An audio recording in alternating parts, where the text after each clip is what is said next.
professor of psychology here at KU, and I serve as the convener of the Council of Distinguished Professors at KU. I want to thank you all for coming today, for taking time from your families and from your yard work, though maybe in the rain that was not going to be what you're going to do, and from updating your Facebook pages, something I know you're all desperate to get back to. We've all had one of those experiences where the email we sent to reply all by mistake, the Twitter post we thought was funny but some found offensive, the unflattering photo we thought we had deleted from Facebook, the chain of pop-up ads that follow us forever after a spell of web surfing while waiting on a delayed flight. The news is filled with stories of cyberbullying, sexting, distracted driving, a daughter's insensitive tweet that cost her father $80,000 by violating a non-disclosure agreement, and a teenager's prank Twitter impersonating a terrorist that landed her in jail. Snowden has warned us about the dark arts in the digital realm, and internet addiction may find its way into the next edition of the Diagnostic and Statistical Manual of Mental Disorders. Meanwhile, the State Department is trolling, another new word, jihadists. Turkey has banned YouTube, and Senator Ted Cruz has found that his followers on Facebook actually do support Obamacare. Master satirist Stephen Colbert was the victim of a malicious tweet that offended many, and hashtag fake Jeff Withey has a loyal Twitter following at the University of Kentucky. As faculty members, we have an obligation to engage in scholarly inquiry and the right as well as the obligation to speak out, to use our professional training and expertise for civic engagement, scientific advancement, and scholarly commentary. Yet, whether we are blogging, tweeting, or posting on climate change, stay-at-home moms versus working moms, the NSA or the NRA, we are monitored by advocacy groups, vigilantes, watchdogs, activists, and campaigners of all political, religious, and ethical persuasions. We are monitored online and offline, in print and in pixels, in the classroom, on websites, and in emails. And so we find ourselves today in a new era, the era of social media, grappling with the implications of the World Wide Web, cell phone cameras in the classroom, and Google Glass. It is an era in which we have embraced social media for recruiting students, promoting our research, and tracking alumni, but it is also an era in which 140 characters that include the hashtag NRA can unleash a firestorm of responses. And unfortunately, it is an era in which the Kansas Board of Regents was recognized by a Thomas Jefferson Center for the Protection of Free Expression with a Jefferson Muzzle Award. The Joint Council of Kansas Distinguished Professors was established to discuss issues concerned with the improvement and promotion of research and scholarly excellence at KU, KSU, and WSU. Given our leadership roles within the scholarly community, it seemed only fitting that distinguished professors also work together as an unofficial group of advisors to our campus colleagues and to the state policymakers. Periodically, we have met to explore ways to advance research and scholarship, to help guide the state's higher education policies, and encourage ongoing investment in the 3 research universities of Kansas. No issue affecting our universities is more critical than the one we address today, academic freedom and responsibility in the era of social media. This symposium was organized to promote discussion and no doubt debate about the meaning and implications of academic freedom and responsibility in the era of Twitter, Facebook, Yelp, Pinterest, StumbleUpon, YouTube, Blogger, Foursquare, LinkedIn, Instagram, Flickr, MySpace, Reddit, WikiLeaks, Mashups, and whatever else has sprung up in the last 15 minutes. We are streaming live from journalism.ku.edu/crossroads, We will be uploaded to YouTube so you can replay this discussion over and over again, sharing it with your friends, neighbors, and grandchildren. And you are invited to tweet your comments to #FreeSpeechKS. There should be ample time for tweeting and blogging and for actual face-to-face discussion. Our first panel will provide some historical and contemporary background, and after a break, and I hope they bring refreshments, which they were supposed to bring by now, our second panel will share with us some innovative ways to use social media as well as threats to those uses. And I hope you will be able to stay for the final discussion on how do we move forward in this era of social media to protect academic freedom. I first want to introduce Provost and Executive Vice Chancellor Jeff Vitter.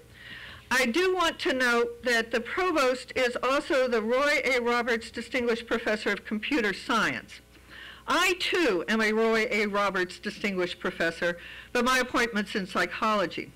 I mention this because it seems rather appropriate to remember Roy A. Roberts on this occasion. Roberts dropped out of KU only to join the staff of the Kansas City Star, eventually becoming president, editor, and general manager. In the 1940s and 1950s, he used the power of the social media of his day to bring down the Pendergast political machine that ruled Kansas City. In a 1968 speech at Rockhurst College, he pointed out every institution in America today is either adapting to change or is in trouble or both. For we are changing the world faster than we change ourselves. I think that was true in 1968, and it is still true today. Jeff.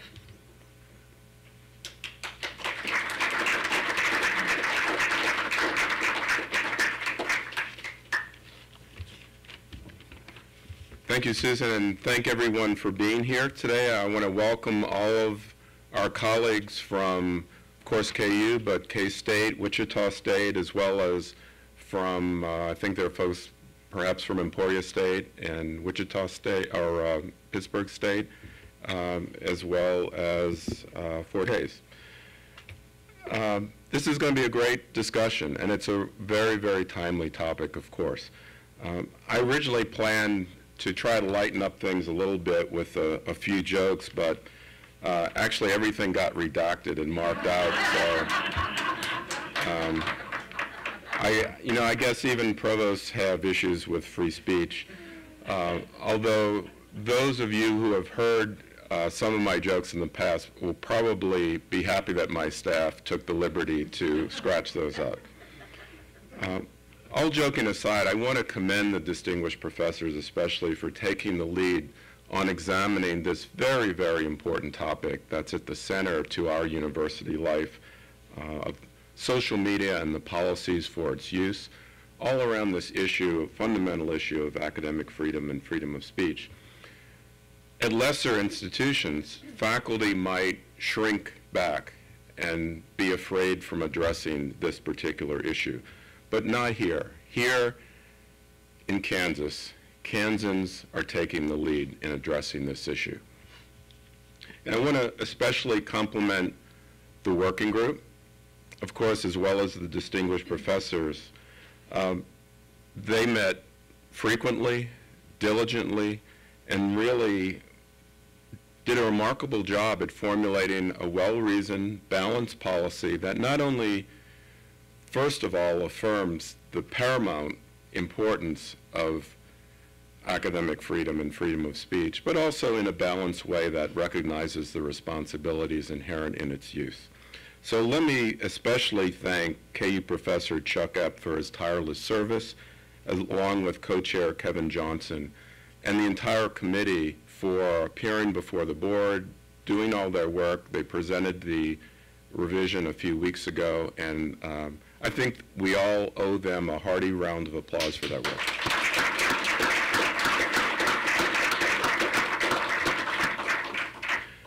We actually had a meeting of the Faculty Senate on Thursday here at KU, and I think it's without question that this report, the working group revision, got extremely uniform accolades all across Kansas. In fact, at that Senate meeting, it was described as the most praised and respected report that was ever considered in this university.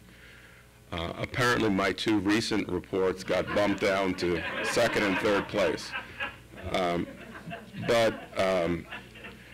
Let me say a little bit about where we are now. Fred Logan visited campus 2 days ago. It was part of his visit to all the campuses at KU. It just happened to be that the KU visit was exactly in the middle of all of this discussion, so you can imagine what the main topic was at that meeting. And we're going to see probably this coming week the Board of Regents revisions to the social media policy as a result of the revisions that were presented to them a few weeks ago. And they're going to be out for public comment, which I think is a very positive thing. I think clearly the overwhelming majority of people in universities would have preferred to see that working group report, and we will have to wait and see how the revisions come out. It's very, very heartening to hear that a large part of the language, much of the verbiage that was in the working group report will be present in the revisions. And I think it's important to keep in mind, and I want to emphasize, that the Board of Regents is being very purposeful in working to, frankly, protect the universities, KU, but all of the universities, and they're doing this with the best of intentions so as to assist universities in building a trustful relationship with the legislature in Kansas, to build that kind of working relationship that will secure strong support for higher education going into the future. And that brings me back to this question of leadership. You know, taking a leadership role is befitting major public international research universities. And issues of freedom of speech in this age of social media are very deep and very complex.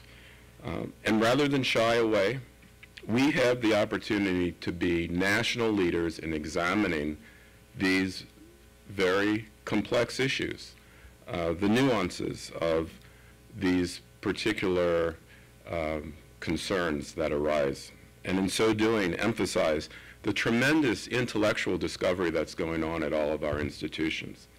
A good example of that is the March 25th panel that was held right across the street in the Commons.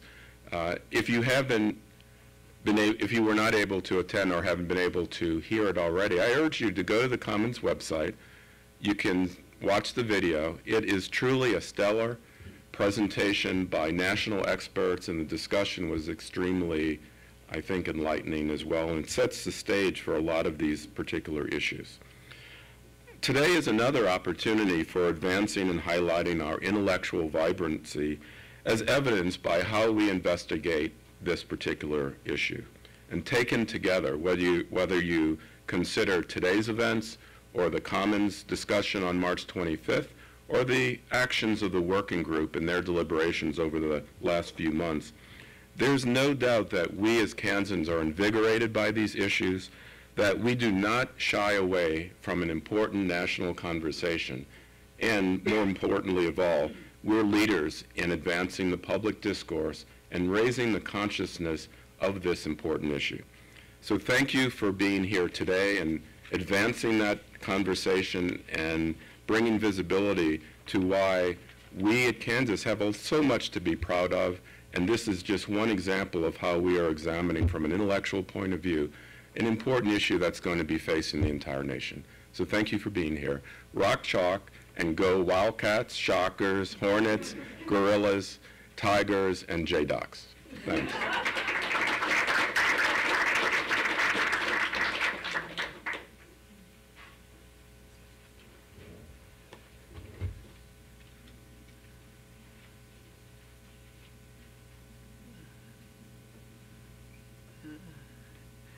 So, let me introduce Phil now. Phil made the journey over from K-State this morning, and he will be sharing his own views a bit later, but he's going to introduce our first set of speakers.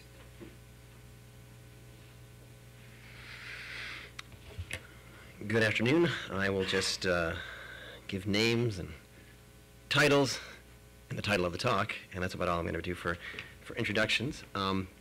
First, we have Mabel L. Rice, who is Merrill Distinguished Professor of Speech, Language, and Hearing here at KU, and she will speak to us about serving the public tradition of a public research university.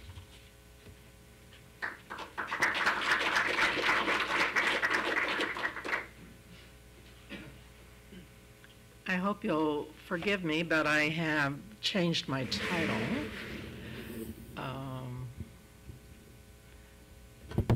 To talk about academic freedom in public universities following the legacy of the Founding Fathers. We're going to step back a little bit as we move into this topic away from the contemporary world of social media into the world of the public universities and the legacy of the Founding Fathers and their support for the notion of public universities and how this bears on our topic of today. Public universities, we are here in the Great Midwest. We live with these institutions and we sort of take them as a given. On the other hand, it is important to step back and realize a little bit that our public universities are a great American institution that turns out to have a great economic impact and a great power in defining the policies of education, not only in this country, but internationally as well. So we are one of 235 public research universities, land-grant institutions, state university systems. This enterprise has 4.7 million, a little shy than 5 million undergraduates, a little more than 1 million graduate students, disseminates, awards more than 1 million degrees on an annual basis, and employs more than 1 million faculty and staff. Also, this enterprise conducts $41 billion in university-based research. These statistics are coming from the website of the Association of Public and Land-Grant Universities. So we might think that this is a humble operation, but in fact it is not. It is a driver of educational standards nationally and internationally, and one that we should take ownership of and take quite seriously in our role as a participant in this grand exercise.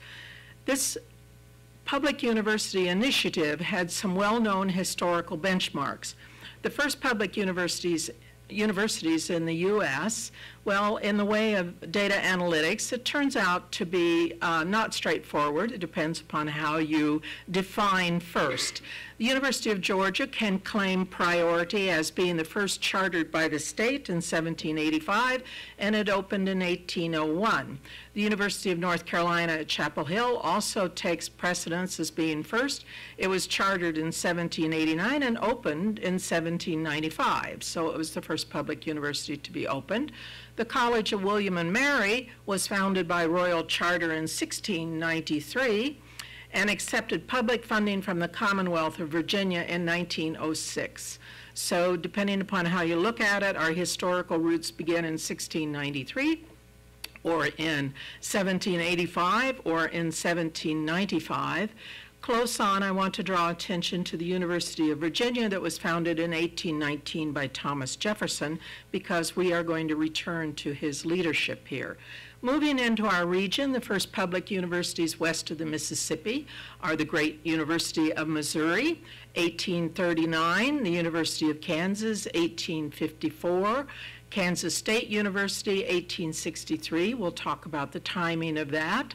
And Wichita State University of our group, this one has the most interesting storyline. It was founded in 1926 as a municipal university, and that in turn was first a private university, and in 1964 became a state university.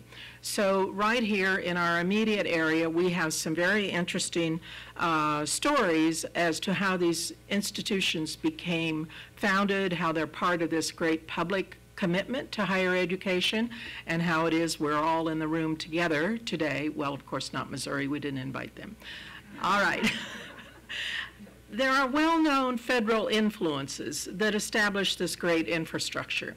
A primary one was driven by the need for agricultural colleges. This led to the Morrill Act, signed by Abraham Lincoln, July 2nd, 1862. It has an interesting political backstory, this act, the Morrill Act. Representative Justin Smith Morrill of Vermont was the one who introduced the bill. In the way of these things, Senator Trumbull of Illinois initiated the process for the bill, but they felt that it would have a better chance of being passed through the legislature, Congress at that time, if it were introduced by an Eastern representative. The land most instrumentally provided land, or the act most instrumentally provided land based on the number of senators and representatives per state. So it was 30,000 acres of federal land for each member of Congress the state had as of the census of 1860. So the enterprise was established by strategic use of federal land as the basis for establishing these great public universities. Also of interest is the aims were to teach military tactics, engineering, and agriculture. The initial impetus was for the need for education on agriculture. The political reasons were it would get passed if you added military tactics and engineering, and so be it.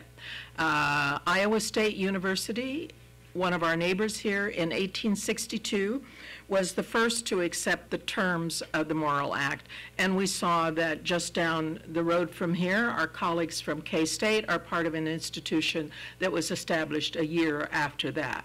So as soon as the precedents were established, the process began to roll out quite quickly. What I'm going to draw to your attention today is something that is less frequently recognized, and that's the advocacy for a national university by the Founding Fathers prior to the Civil War period. President Washington advocated for a national university. In 1796, he offered 19 acres of land and 50 shares of Canal Company stock. So we see here at the very beginning was the notion that land, in this case, could be transferred from private ownership to public good by being put to the use of a public university, a national university. Thomas Jefferson was a strong advocate, and in his very clever political way, he planned to recruit the whole faculty of the University of Geneva who were out of a job because they lost their government support because of the French Revolution. So he was thinking, boy, that looks like a very good package. Let's see if we can find a use for those well-educated people. He also suggested adding state aid and a location in Virginia, which is not, of course, the land that President Washington had in mind. Then the third member of this trio was James Madison, as leader in the House of Representatives, supported the initiative, noting that all men seemed to agree on the utility of the measure. Of course, we have to remember they didn't care what all women thought at that time, but all men agreed on the utility of the measure.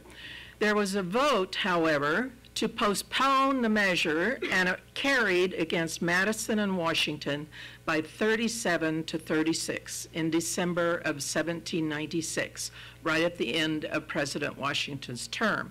Now, the thing to note here, it was defeated not by its enemies, but by its friends. For example, one supporter voted for postponement because he questioned the timing because the transportation system was not reliable for transporting the students to the school, so he thought it was a moral issue about establishing a national university when some students might die on the way to the university.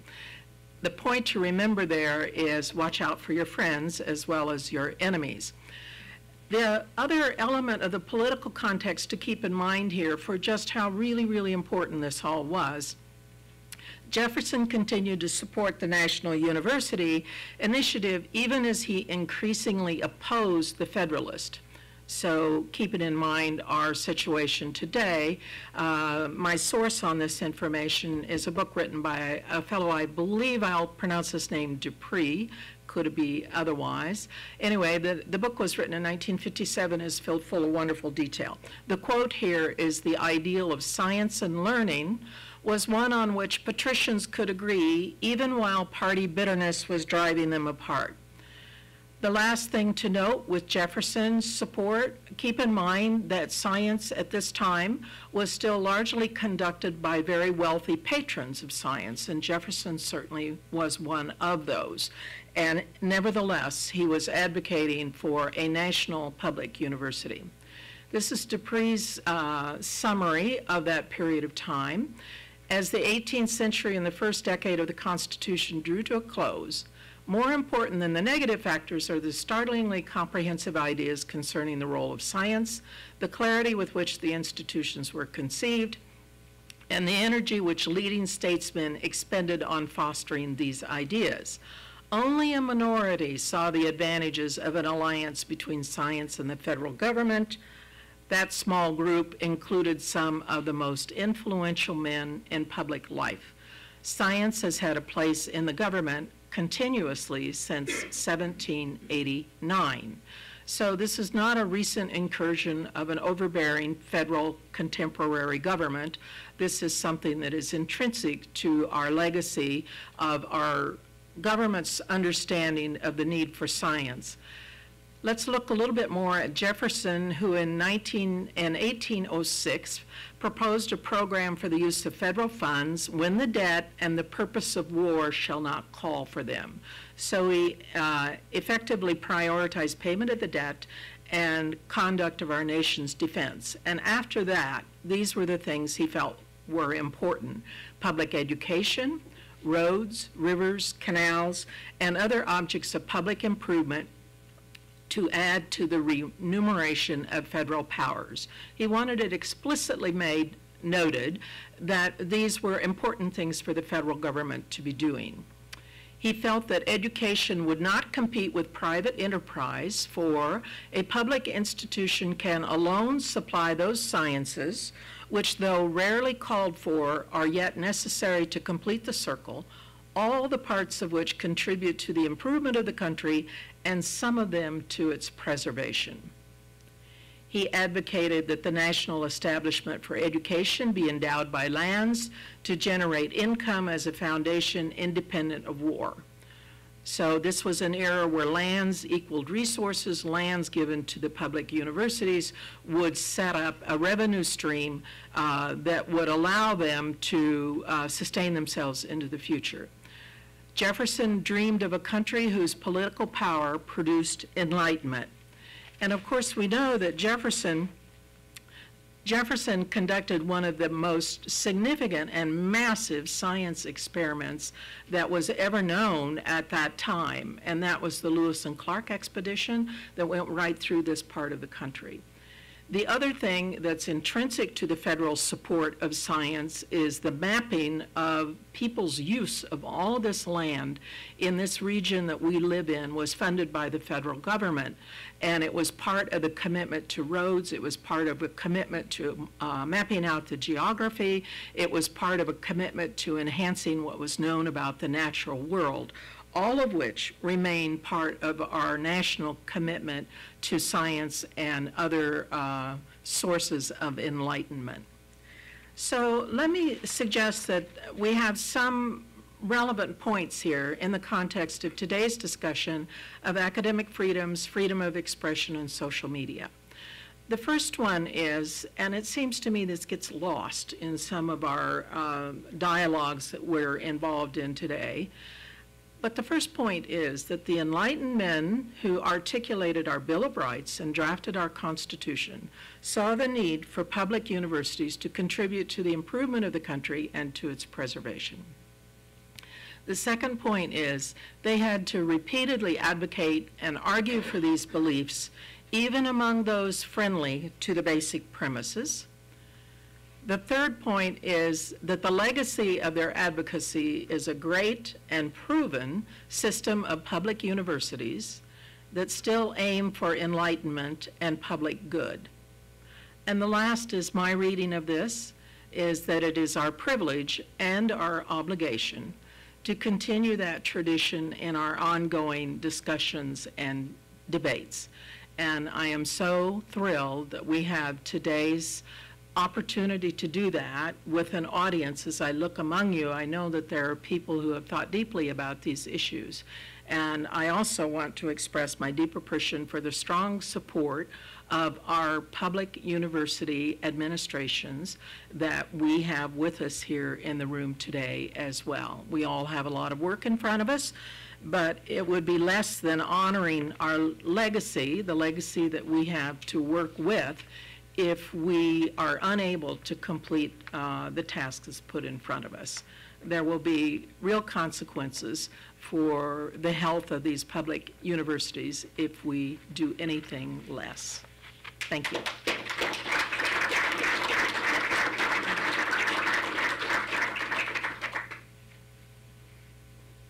Thank you very much, Professor Rice.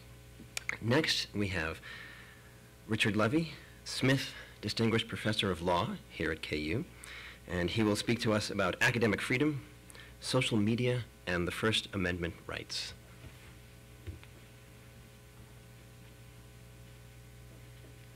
Let me see if I can get my PowerPoint to work.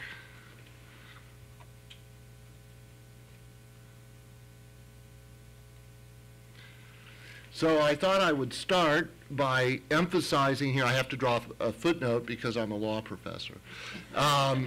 And the footnote says the title and affiliation are provided for identification purposes only.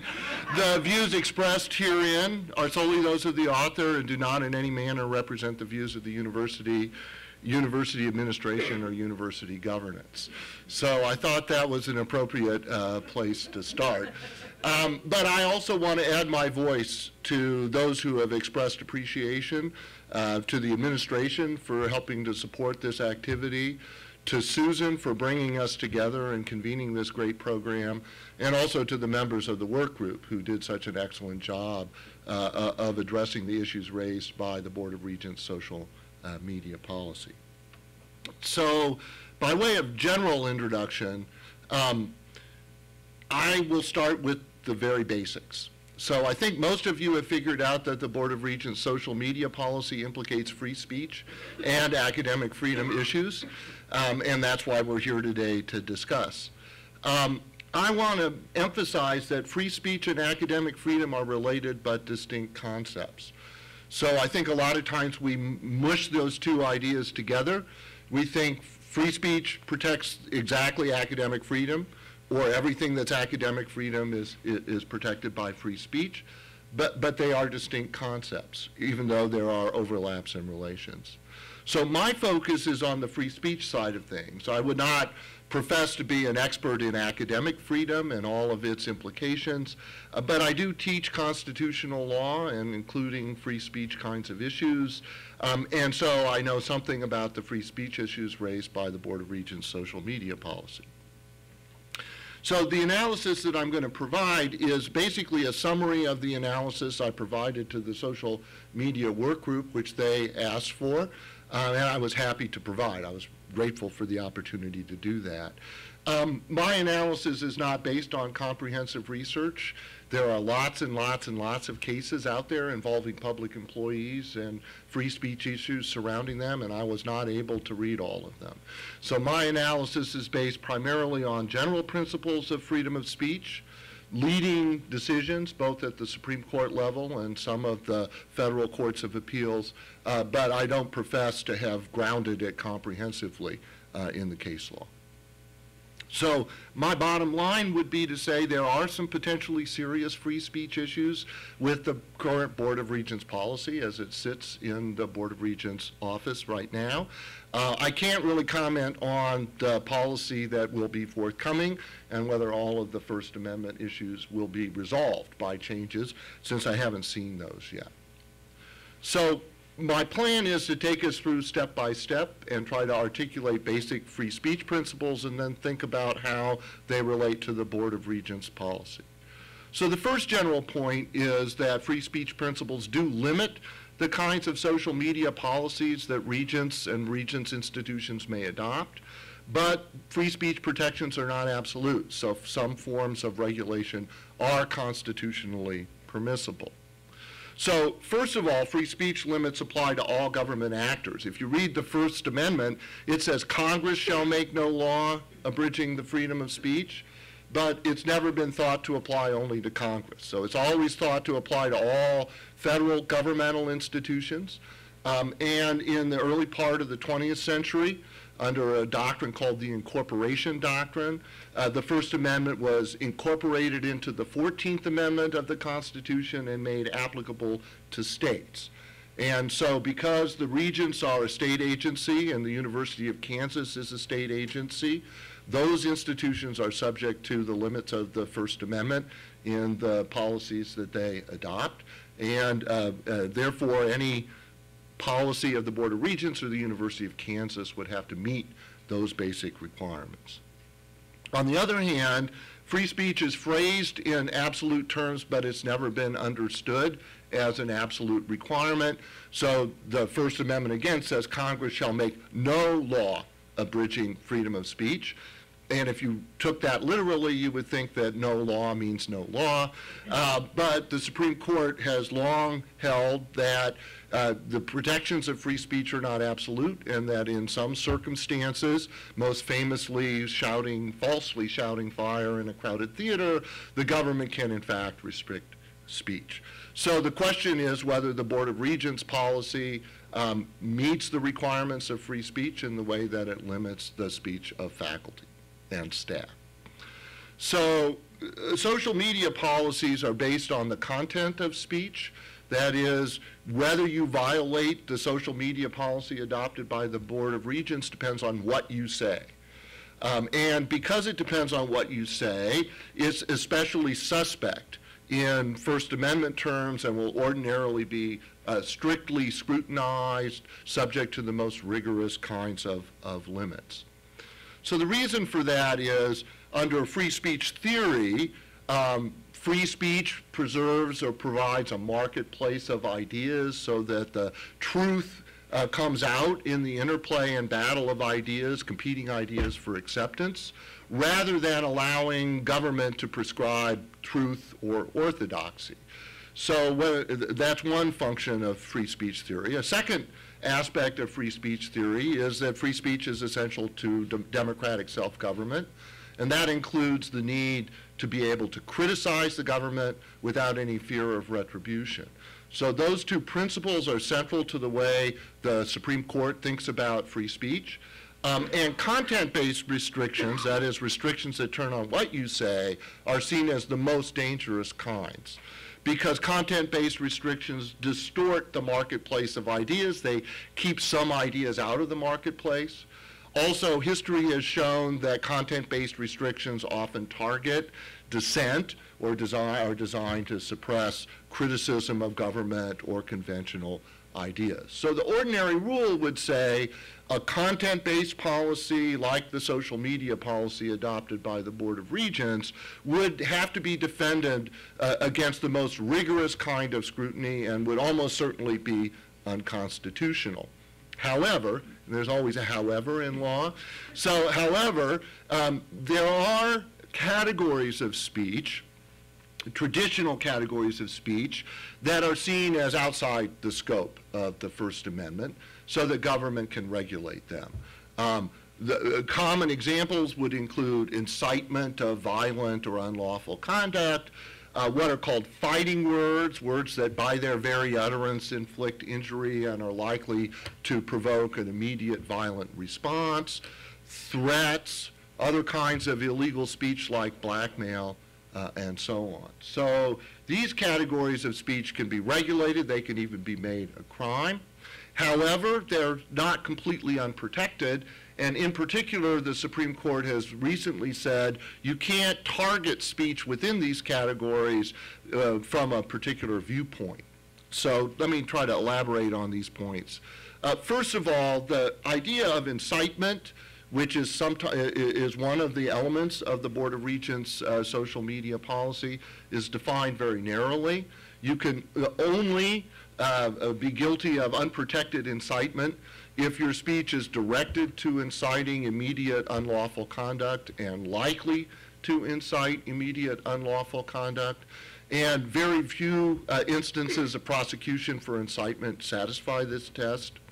Likewise, the fighting words doctrine is also very, very narrow and only applies to the most extreme forms of insults that no person will accept without violently responding. And courts often will strike down laws that try to limit this kind of speech because they're either vague or overbroad concepts that I'll try to elaborate on in just a minute. So the second key point is that if you have a law or policy restricting these categories, you can't target a subcategory to suppress unpopular ideas. The most common application of this principle would be hate speech codes. So although many forms of hate speech would be fighting words, and a law that prohibited fighting words would be okay, you can't pick only the fighting words that are racist in character and then leave fighting words that are anti-racist unpunished. That's targeting a particular viewpoint, and the Supreme Court has said that kind of a rule is unconstitutional. So whatever social media policies target particularly inciting kinds of speech or speech that might constitute fighting words have to be even-handed in terms of the kinds of viewpoints that they would prohibit.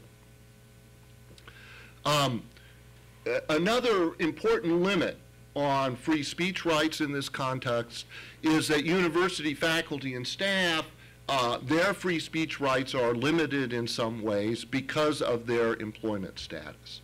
So the Supreme Court has said that although we have the right to speak as private citizens on matters of public concern, that right is protected by the First Amendment, it has to be weighed against the government, in this case the university's legitimate interest as an employer in maintaining an effective workforce. So speech as a private citizen that might severely undermine the ability of the university to carry out its mission could be the subject of sanctions under the Supreme Court's analysis. Now, the test that I'm talking about here, the balancing test, is called the Pickering balancing test because of the case in which it originated. And the Pickering balancing test was originated in the context of public school teachers criticizing a school board. It's been applied a lot to police departments and other kinds of government agencies. And the cases generally indicate that the mission of the government agency is an important factor in deciding how the balancing test applies. Since the university's mission and the principle of academic freedom include open inquiry and the ability to express a broad range of opinions without fear of sanction, it's likely that the balancing test would be applied with a thumb very heavily on the scale of free speech, and that it would be especially difficult for a university to discipline a faculty or staff member for their speech as private citizens on matters of public concern. So the discipline and efficiency of the police department is a different kind of consideration than the interests of the university. And the courts would likely recognize the university's special need to recognize free speech. Now, one of the biggest problems, I think, for many with the Board of Regents policy is that the Pickering test is designed as a test to evaluate what administrators do when they take employment-related actions. It's not designed as a test or a standard for speech or conduct that speakers pay attention to. It's not designed as a rule for speakers to follow. It's designed as a rule for administrators to follow. And as such, it may not give enough guidance to speakers about what they may or may not say, which is something I want to talk about again in just a little bit more in just a minute. So another important feature when we're talking about public employees is that when they're speaking not as private citizens on matters of public concern, but rather in the performance of their duties. The Supreme Court has said they have no free speech rights, that speech is not protected at all by the First Amendment. That's a case called Garcetti versus Sabalos, for those of you who want to look it up. That case involved a lawyer working for the district attorney's office in LA who basically refused to toe the line to what his superior wanted him to say. And the Supreme Court said, well, he was working as a prosecutor for the city. He had to say what the city wanted him to say. He couldn't claim any First Amendment rights. Now, pointedly, the Supreme Court in that case said, we're not talking about academic institutions. We're not talking about academic teaching or writing, and the same rule might not apply. So that's a kind of open area which is unclear. So since the court expressly stated that universities might be different because of the principle of academic freedom, lower courts have to address this issue, and the results are mixed. So a lot of cases have said the Garcetti rule applies and gone ahead and said no First Amendment rights, but few, if any, of those cases involve academic teaching or writing, scholarship, etc., that would be squarely within the scope of academic freedom. And the more recent decisions, particularly there's a couple of United States Court of Appeals decisions that have said the Garcetti rule does not apply to academics, and therefore the Pickering balancing test would continue to apply even to work-related speech that academics are engaged in. So that's an area of uncertainty.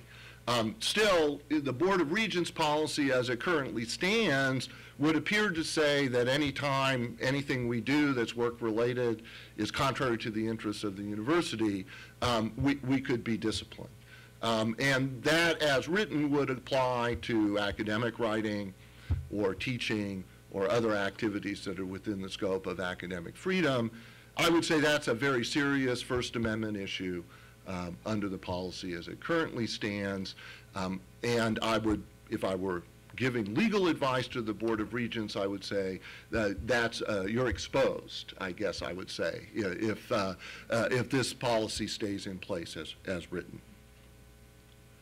Now, I want to talk about two special doctrines that are relevant to what's going on with the social media policy. The first one's called the overbreadth doctrine. And under the overbreadth doctrine, if you're targeting speech that's unprotected, but your law is too broad, it sweeps too broadly and brings it some protected speech, it's unconstitutional. So that's a kind of special rule to make sure that we keep speech-related regulations in check, that well-intentioned regulations of speech don't sweep too broadly and chill or target protected speech. So, for example, if you write a policy that targets incitement or that targets fighting words, if your definition's too broad so that the policy might apply to speech that's not fighting words or that's not incitement, then it could be struck down as unconstitutional. Now, the Regents policy didn't target fighting words, but it did target incitement. And in the wording of the current policy doesn't adhere to the narrow definition as articulated by Supreme Court cases and might be overbroad because it doesn't require an intent to incite or that incitement is likely to occur. So that's a potential issue as well with the policy as it's currently drafted. In a broader sense, I've been trying to figure out how you could ever use social media in a way that would violate the incitement principle or the fighting words doctrine. Those usually require a much more direct face-to-face contact, much greater immediacy of the likely outcome than we would ever see with a social media post. And so I think it would be hard to write a social media policy that would ever reach speech and that would constitute incitement or fighting words. Finally, we have the vagueness doctrine. So Under the vagueness doctrine, if a law regulates speech, it has to be sufficiently clear to put speakers on notice of what speech is prohibited and to prevent arbitrary and discriminatory enforcement of the law. And this is a general due process doctrine, not just a free speech doctrine, but it has special weight in the context of free speech. And the court's much more likely to strike down a law regulating speech as unconstitutionally vague. And this is where I think the Regent's policy dealing with Pickering might be a problem, because vague regulations of speech are likely to chill speech. That's the term that the court has used. That is, people will self-censor in order to avoid running afoul of a vague law. You want to steer clear. You don't know whether or not you might be prosecuted, so better to be quiet than to come close to the line. And the Supreme Court has indicated that's a special concern when dealing with speech. So I think that's a problem with using a test like the Pickering balancing test to tell people what they can and cannot say. So from the perspective of a speaker, you have to ask yourself, if I say this, will the university decide that the disruptive effect of my speech is too great in light of my free speech rights? And people might steer clear of saying anything controversial lest they suffer some sort of employment-related response. And so I think that's a significant problem with the use of Pickering in the policy the way it has been used, especially because the judgment that determines whether or not you have done something wrong is somebody else's judgment. So you don't have an objective test that you can use to decide whether or not your speech is permitted or not. You have to guess at what somebody else will think about whether your speech exceeds the balance. And under the cases dealing with the vagueness doctrine in free speech, the lack of an objective standard is one of the most common failures or defects in statutes or policies. And so that might be an issue under the free speech policy adopted by the Board of Regents as well, especially since there's no requirement of intent or knowledge or even recklessness about the policy. So one might inadvertently say something that would be sufficiently problematic to stray across the line. So I think there are, in the current policy, several key problems. One problem is that it applies to academic activities like research and teaching that are arguably protected, notwithstanding the Garcetti case. A second problem is that pieces of it that target unprotected speech are written too broadly and therefore might run afoul of the overbreadth doctrine. And then the third problem is that the speech addressing what you can say as a private citizen on matters of public concern is written in a vague way that might chill speech in violation of the First Amendment. So that's my summary. I hope it's been helpful, and I hope we have a chance to talk about these issues after everyone's done.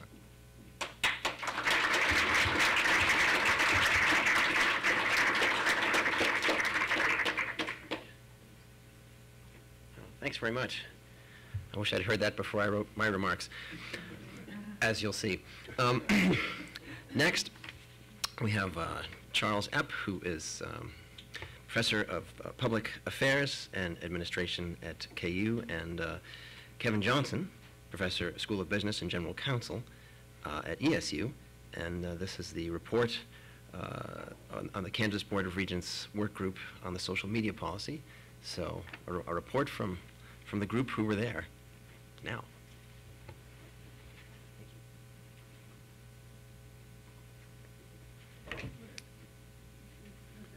Yeah, let's turn that off.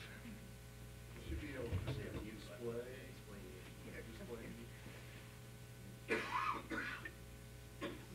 I guess muting would be appropriate. Oh, no, I probably didn't want to do that. Display mute? There you go. Did that turn it? No? No, let's try it again. All right. All right. Forgive me, I don't have a PowerPoint for you today. Thanks, Phil, for the introduction. Thank you, Susan, for organizing this symposium. And I especially want to thank the distinguished professors of Kansas universities who've led the effort over the last number of months. They've been an inspiration.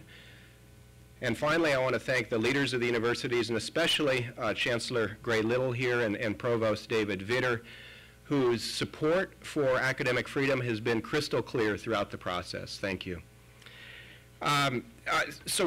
Kevin Johnson is not here today. He couldn't make it this morning, so I'll be speaking on behalf of the work group. And in fact, I'm going to, at the end, branch beyond our report to say a few things about what I think the regents may have done with our recommendations, because I think that will be useful for our discussion of Plan B later on. In that portion of the remarks, I'm just going to be speaking on my own behalf with my own interpretations.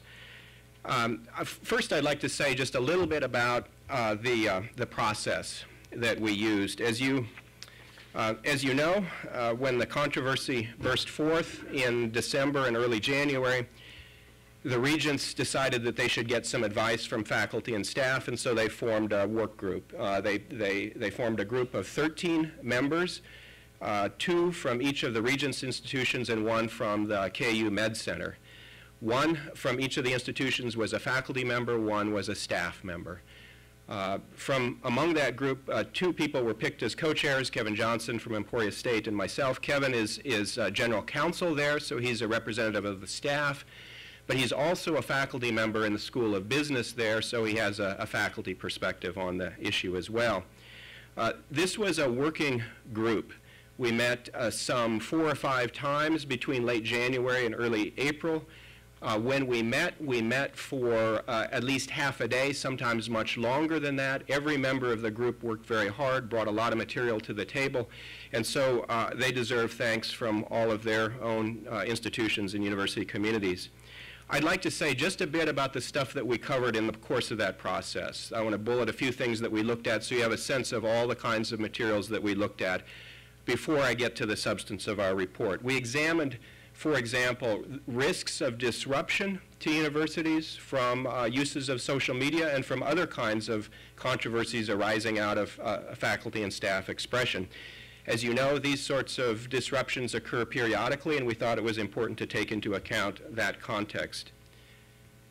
We looked at uses of social media in higher education so that we would have a sense, a very clear sense of how these emerging technologies are used in productive ways and responsible ways in the universities. We examined the principles of academic freedom and responsibility as these have been articulated by the American Association of University Professors, and also as they've been institutionalized in the policies of various universities across the country. We examined First Amendment law, and on this we had an excellent report from Professor Rick Levy that you've heard about here.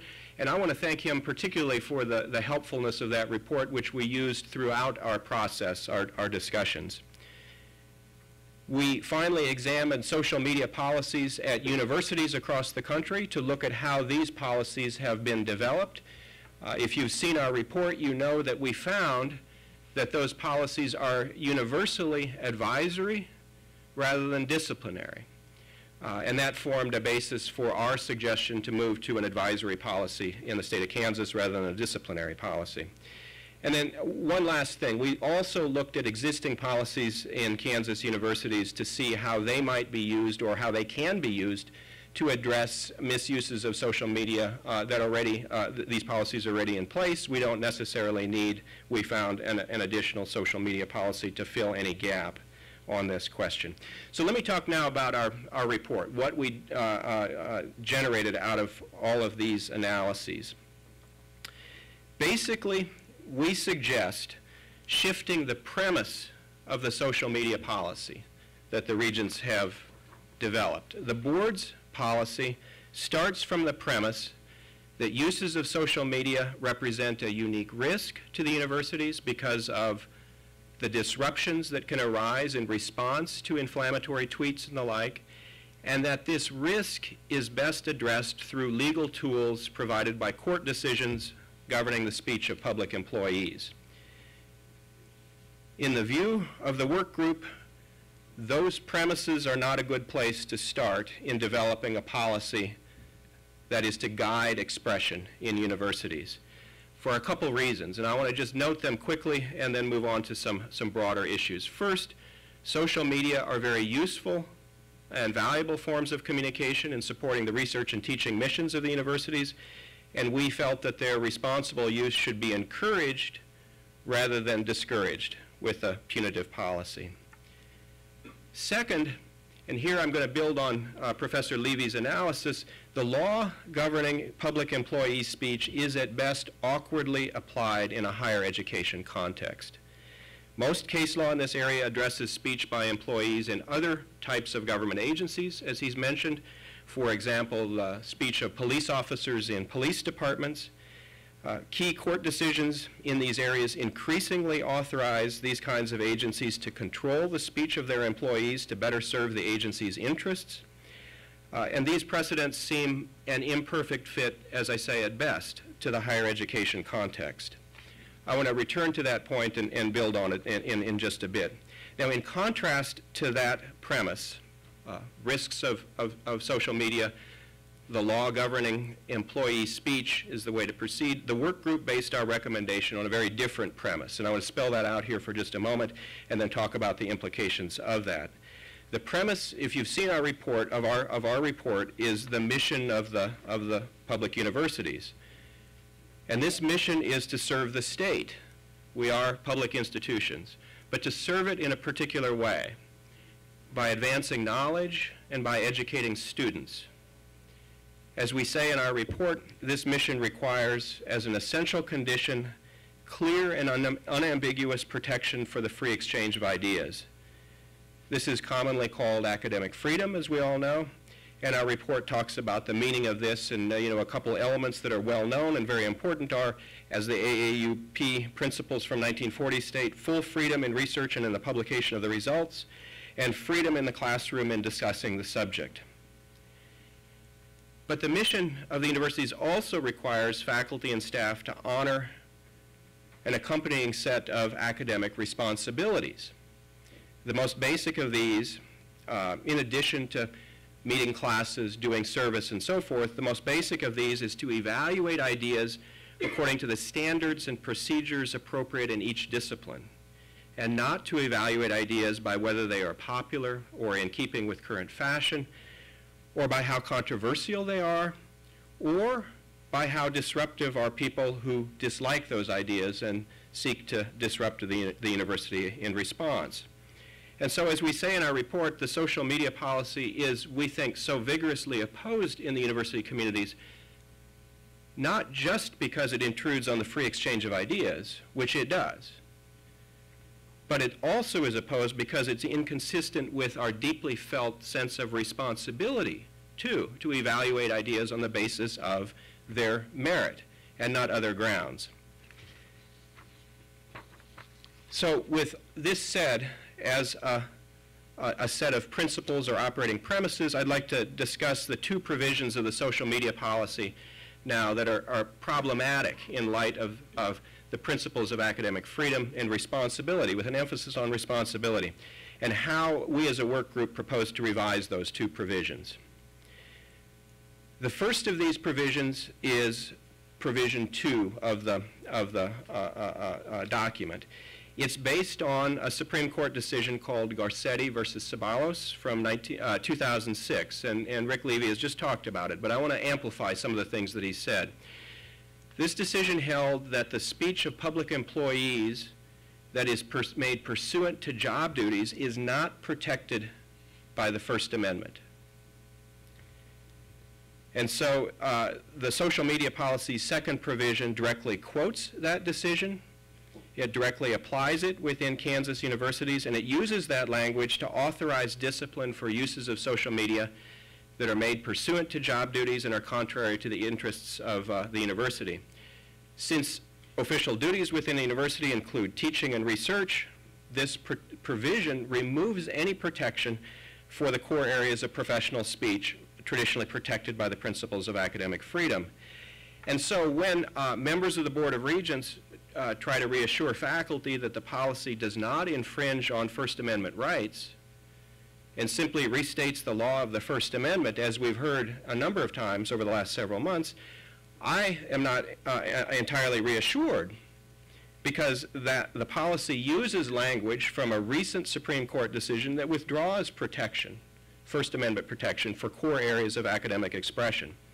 Now, it's true, as Professor Levy has just said, that Garcetti specifically sets aside the university context and says, we'll decide that question later. And it's also true that some federal courts have held that this decision does not apply within higher education. But note, I will say something that he reported to us in his report but didn't mention here. The 10th Circuit, which is the circuit in which Kansas is in, that Court of Appeals has not yet addressed this question and has not yet affirmatively said whether Garcetti, the exception, applies in the state of Kansas. And so we might say, here in Kansas, the question is a live one. It's open to debate. And notably, it is striking that in the Kansas Board of Regents policy, Provision 2 strikes the balance on the side of applying the Garcetti exception to Kansas universities, meaning it says speech pursuant to job duties is not protected. That's problematic. It's deeply concerning. Now, I will return to this in a bit at the end. The Regents Governance Committee, in the last several days, when we met with them last Wednesday, announced some changes that are not yet published, which may have qualified this point. And I want to return to that. And that's a very significant development if it turns out to be true. I want to now turn to the other problematic provision of the social media policy, which is the fourth provision, which Rick Levy again talked about just a bit ago. I assume most people in the room are familiar with it. Nonetheless, if I might read it for you, I think it would be helpful for the discussion that I'm going to pursue here after the quotation of it. It states that a use of social media is improper and subject to discipline if, and here the quote begins, subject to the balancing analysis required by the following paragraph, it impairs discipline by superiors or harmony among coworkers, has a detrimental impact on close working relationships for which personal loyalty and confidence are necessary, impedes the performance of the speaker's official duties, interferes with the regular operation of the university, or otherwise adversely affects the university's ability to efficiently provide services. And then it goes on. In determining whether the employee's communication constitutes an improper use of social media under paragraph 4, the chief executive officer shall balance the interest of the university in promoting the efficiency of the public services it performs through its employees against the employee's right as a citizen to speak on matters of public concern. And I'll stop there, but it does go on a bit further than that. Now that's the famous or the infamous Pickering balancing test.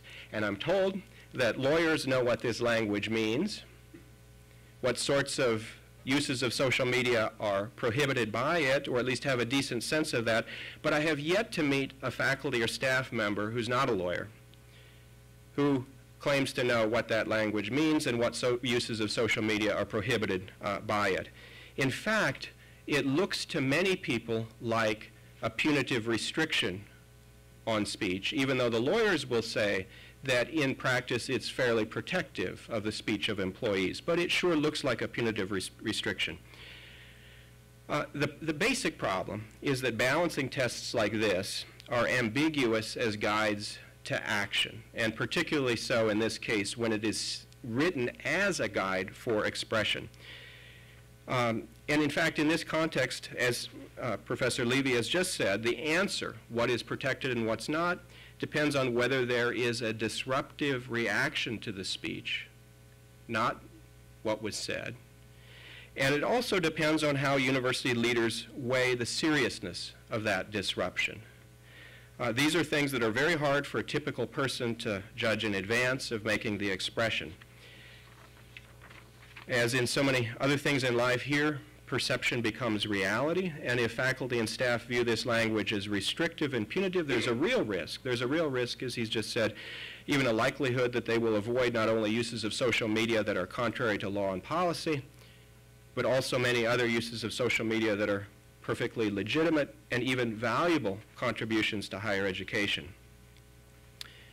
If I could add one other point to this, the problem is compounded by the fact that many of the cases that have been applying the Pickering balancing test in recent years have increasingly sided with the interests of the public employers in controlling the expression of employees. Now, these are cases outside of the area of higher education. I want to give you one example, which we cite in the report, that came down in early February in Georgia, Duke versus Hamill.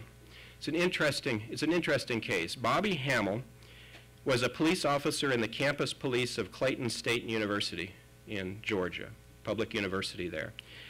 Upon the re-election of Obama, President Obama, in 2012, Bobby Hamill posted on his personal Facebook page an image of a Confederate flag along with the words, "It's time for the second revolution." These are inflammatory words, there's no doubt about it, and especially so when they come from a police officer in a public university. Within an hour, Bobby Hamill thought better of it, and he took that post down, but somebody had taken a screenshot of it and sent it to a local TV station and had identified him as a police officer employed by a state university. The story exploded into controversy. As a result, Hamill was demoted. He was not fired, he was demoted. He sued, saying that his First Amendment rights to expression on a hot political topic had been violated. The district court that heard the case upheld the demotion as consistent with his First Amendment rights to freedom of expression under the Pickering balancing test, based on the claim by Clayton State University that its police department's reputation had been harmed by that post. Not that it had disrupted the department in significant ways, but that its reputation had been harmed. As I say, most of these kinds of cases applying Pickering in recent years have not been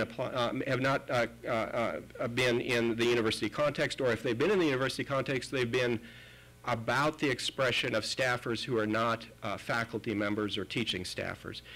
And it's true, let me say this very clearly, that there may be very good and legitimate reasons for striking the Pickering balancing test, or the Pickering balance, as I should say, more toward the employer's side in a case like Hamill involving a command-level police officer.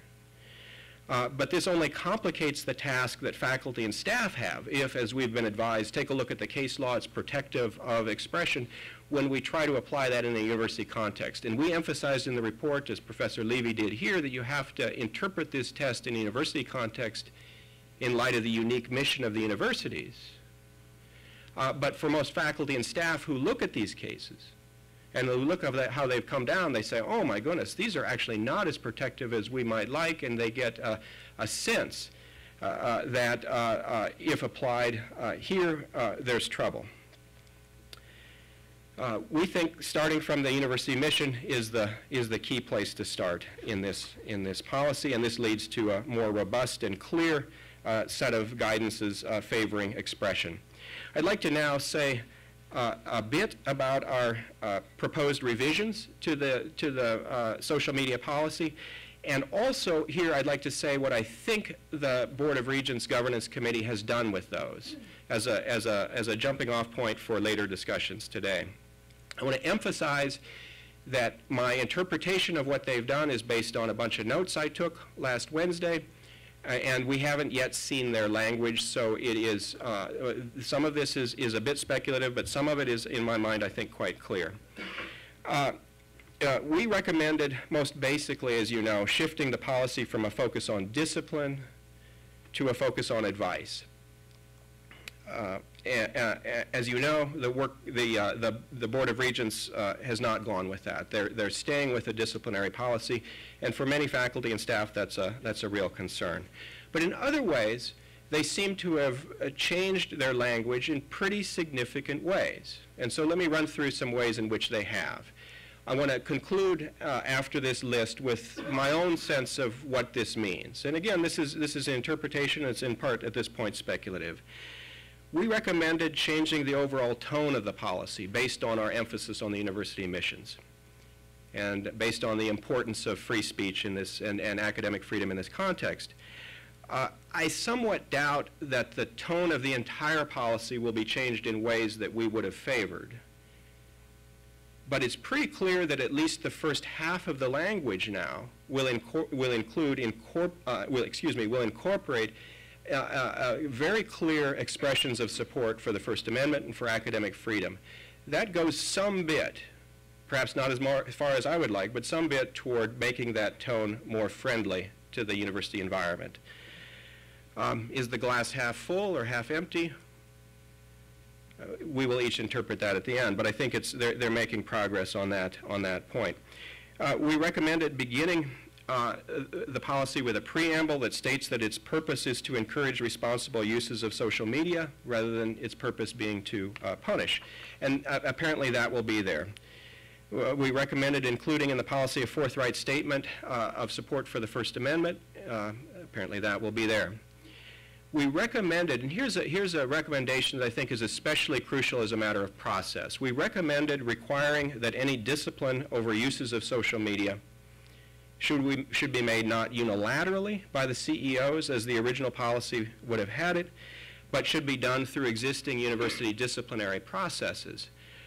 The governance committee seems to have accepted that, although we'll have to see what the actual language is, but from the discussion last Wednesday, it seems as if they have accepted that, and that's a very good thing if they have. I think many of us would like to see an explicit endorsement of using peer review processes, especially for faculty. I'm not sure if that will be there. We'll see. What about the two really problematic provisions that I just discussed? Provision 2 and Provision 4. With regard to Provision 2, the Garcetti language provision, we, of course, the work group recommended striking it from the policy, simply removing it. We think it's deeply problematic.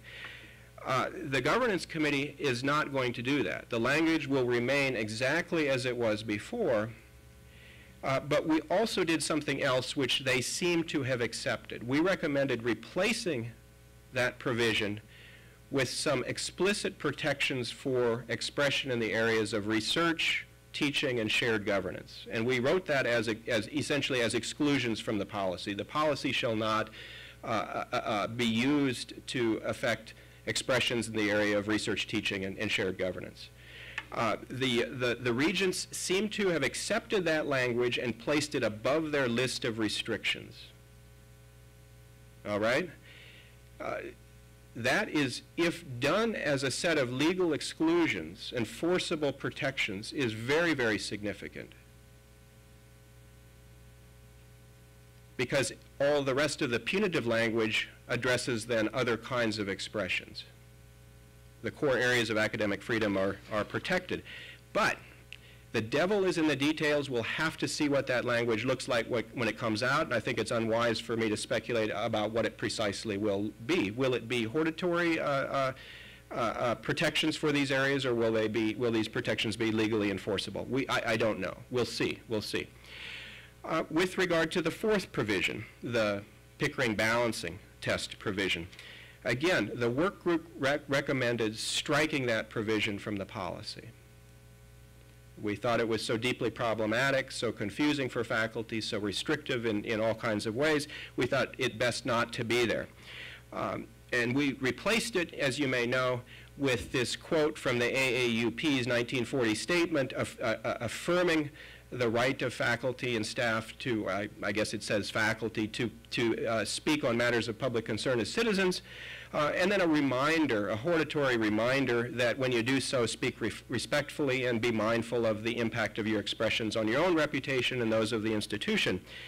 So we replaced an awkward, difficult, painful Pickering balancing test with what looks like a faculty-friendly, hortatory advisory balancing test, if you will. One that's not legally enforceable, but gives good advice, I think. The governance committee last Wednesday seems to have fully retained the Pickering balancing test language, but they're also taking this 1940 AAUP quote and putting it up near the top of the whole policy as a sort of frame-setting, preamble kind of provision. Now, what is the significance of that? I'll have to be frank. It can go either way. I'm not sure whether this makes the tone of the policy better or worse. On the one hand, the statement is a good statement, and it provides an assurance of faculty rights to speak as private citizens.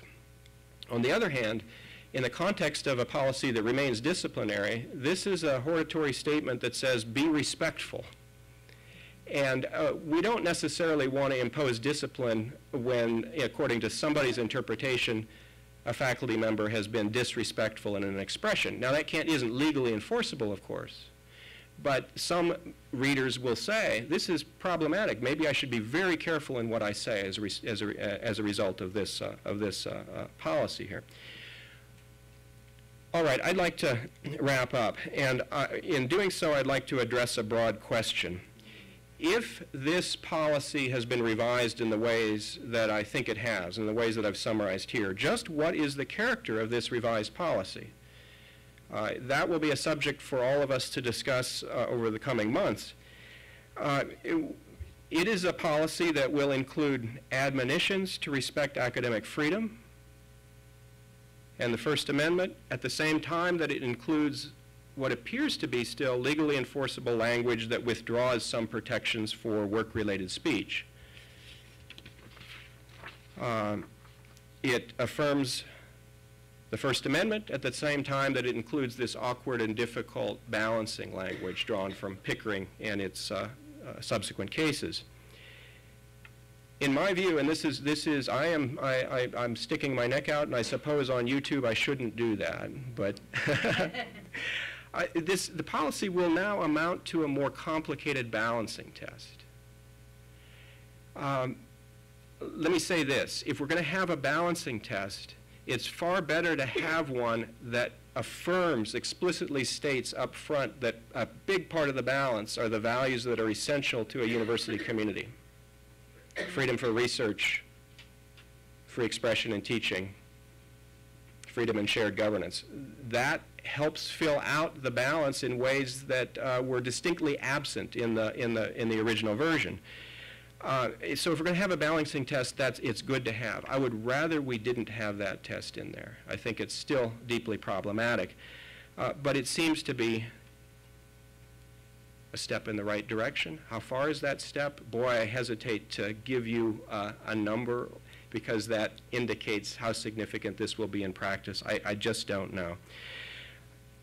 One last thing. If we learned anything from Regent Logan's presentation at KU a couple days ago, it is this, that the universities will now have, and he gave us an explicit affirmation of this, a real opportunity to bring clarity to this policy in ways that provide very clear legal assurances of protection for faculty and staff expression.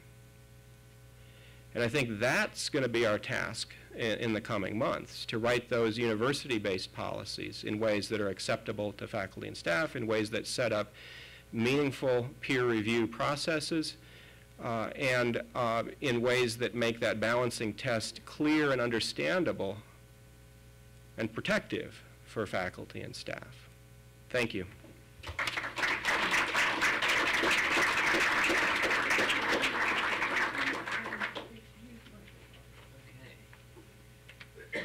Thank you, everyone, for those illuminating talks. And we have time for questions, and we have microphones for the questions so that we can all hear you, but also so that the cameras can hear you for the live streaming part of this and the YouTube version. Your comments will be recorded and broadcast.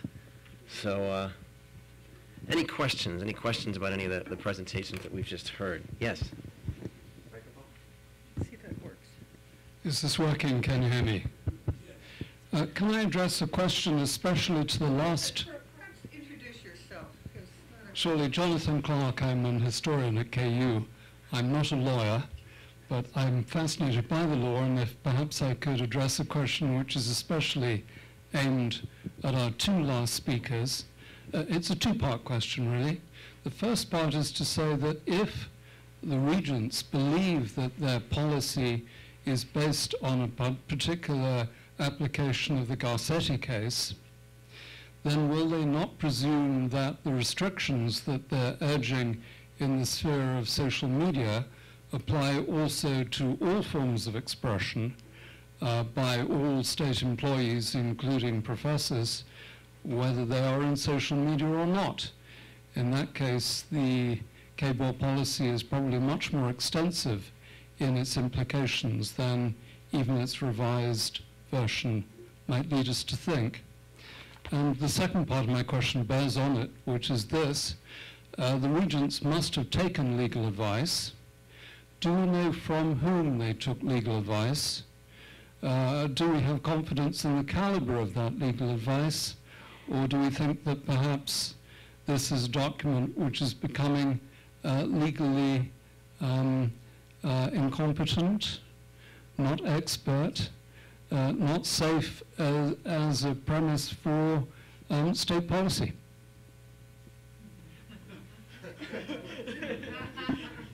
You get the talking stick here.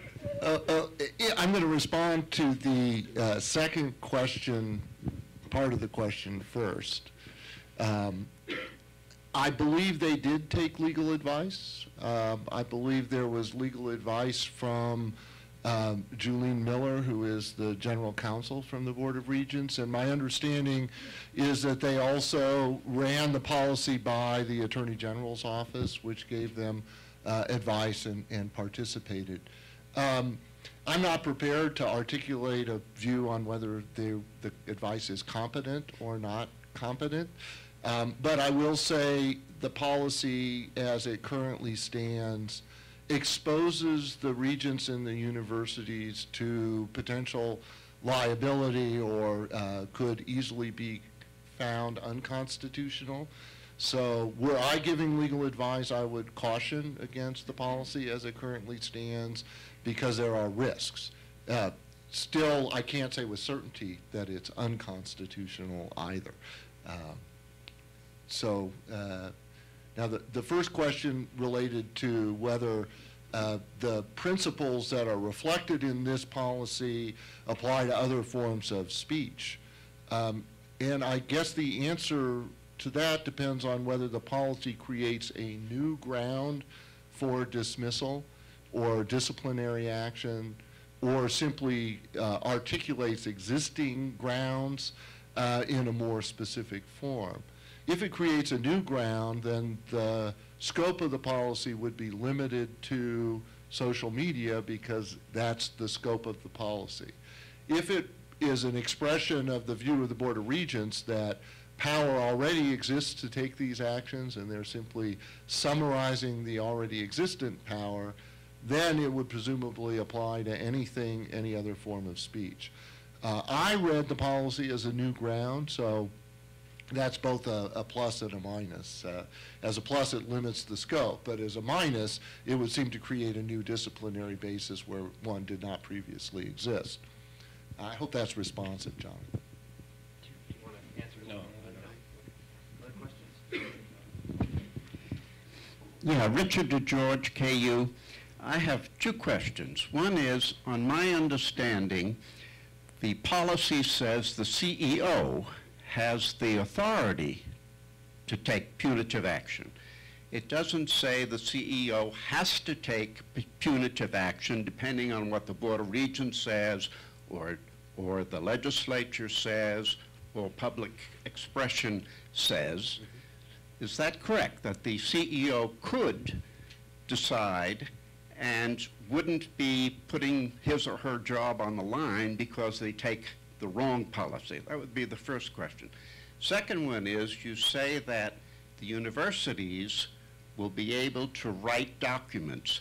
How far can they go in interpreting the Board of Regents document so as to make it really in effect what your committee has recommended?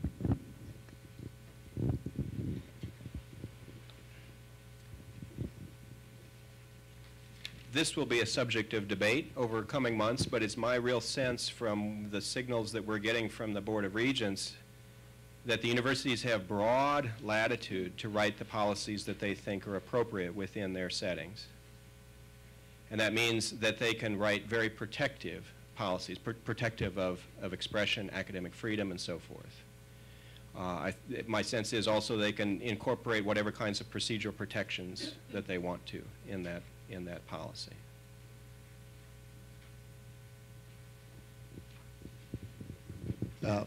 I guess I would just add, I do think the discretion given to the CEOs of the universities is something of a blessing and a curse for the CEOs of the universities. So without the policy, there is an extent to which a university official could go to politicians or others that are putting pressure on to take action and say, I have no authority to take action. That position is harder to take when the power is given expressly by regulation. So I think it would require greater fortitude on the behalf of the university's leaders to stand up to political pressure as the policy now stands than before without the policy. Yes, I have a question. First of all, I'm Jonathan Mayhew, and I'd like to commend the work of this group. Where's the line of demarcation between one's private speech as a private citizen and speech that would be governed by Garcetti in terms of speech you're doing as part of your official duties, especially in terms of, social media? If I tweet something related to a blog post that I've written, I mean, is that part of my research, or is it part of my, it could have something to do with my research, or it could be my private opinion. So I'm not sure where that line of separation exists. It's a great question, and one of the challenges, this is an area called protections for what are called extramural speech. And one of the challenges is that for academics, the line is pretty blurry. And that's why the AAUP and universities across the country have always given pretty robust protections for what is called extramural speech, speaking as a citizen. A lot of times when we speak in public, what we say is based in our research or somewhat related to it. Now, on the other hand, sometimes what we say is entirely separate from our research. There's a gray area there. I think I should let Rick address what is pursuant to official duties under Garcetti. I have a sense of it, but I'll probably garble the answer to that. There is a legal definition of that.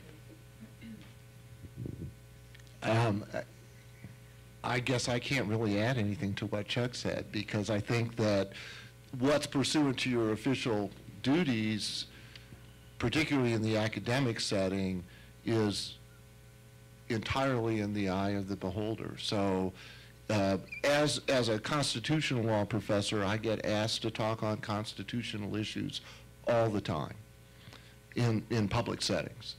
I'm not being asked because, as a person, people like me. They're asking me because I have a position and a title that gives me credibility as a person who's knowledgeable on constitutional issues. So then that's why they want me. I'm not sure any of that is unrelated to my work.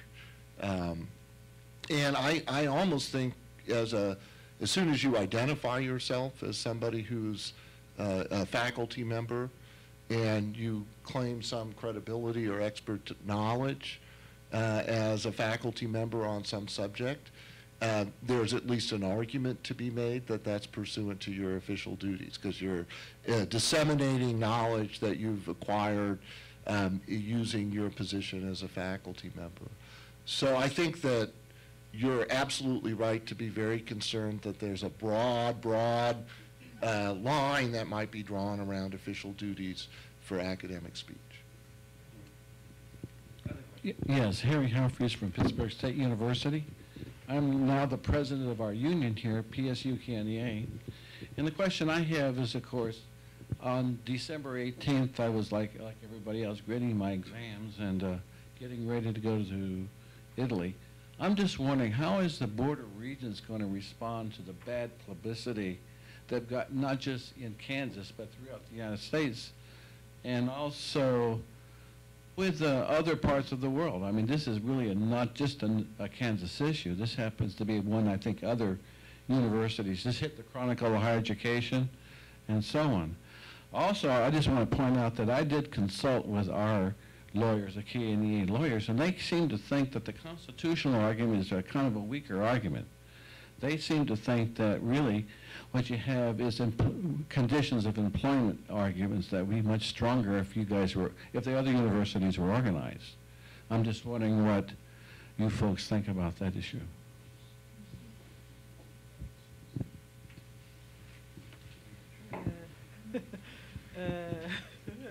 Well, in terms of conditions of employment, I'm not an expert on labor law, and there's, I think that not every change in policy that might affect working conditions can be seen as a change in the contract, at least when there's no union and it's not part of a collective bargaining process and within the scope of the collective bargaining agreement. So I don't know. I'm somewhat skeptical that a contract argument would work outside of the union context, but there's certainly a possibility. And this is an issue we've talked about here within governance at various points in time as well. It's sort of when do policies cross the line from change in policy and become change in the terms and conditions of employment that might require contract renegotiation of some kind. I can't guarantee that the First Amendment is stronger than the contract argument, but I think that the First Amendment principle is a critically important one here, especially as it relates to academic freedom. So I'm John Leslie from Kansas State, and the question that I've got is, K-State has a large contingent of extension faculty whose sole job is outreach to the public. And the outreach often is on very controversial issues. Should you adopt GMO crops? What do you do to implement the Affordable Care Act if you're in a small business in a small town, a farmer? How is this restriction because much of what they put out is on a blog or through social media, going to impact what our extension service is going to be able to do?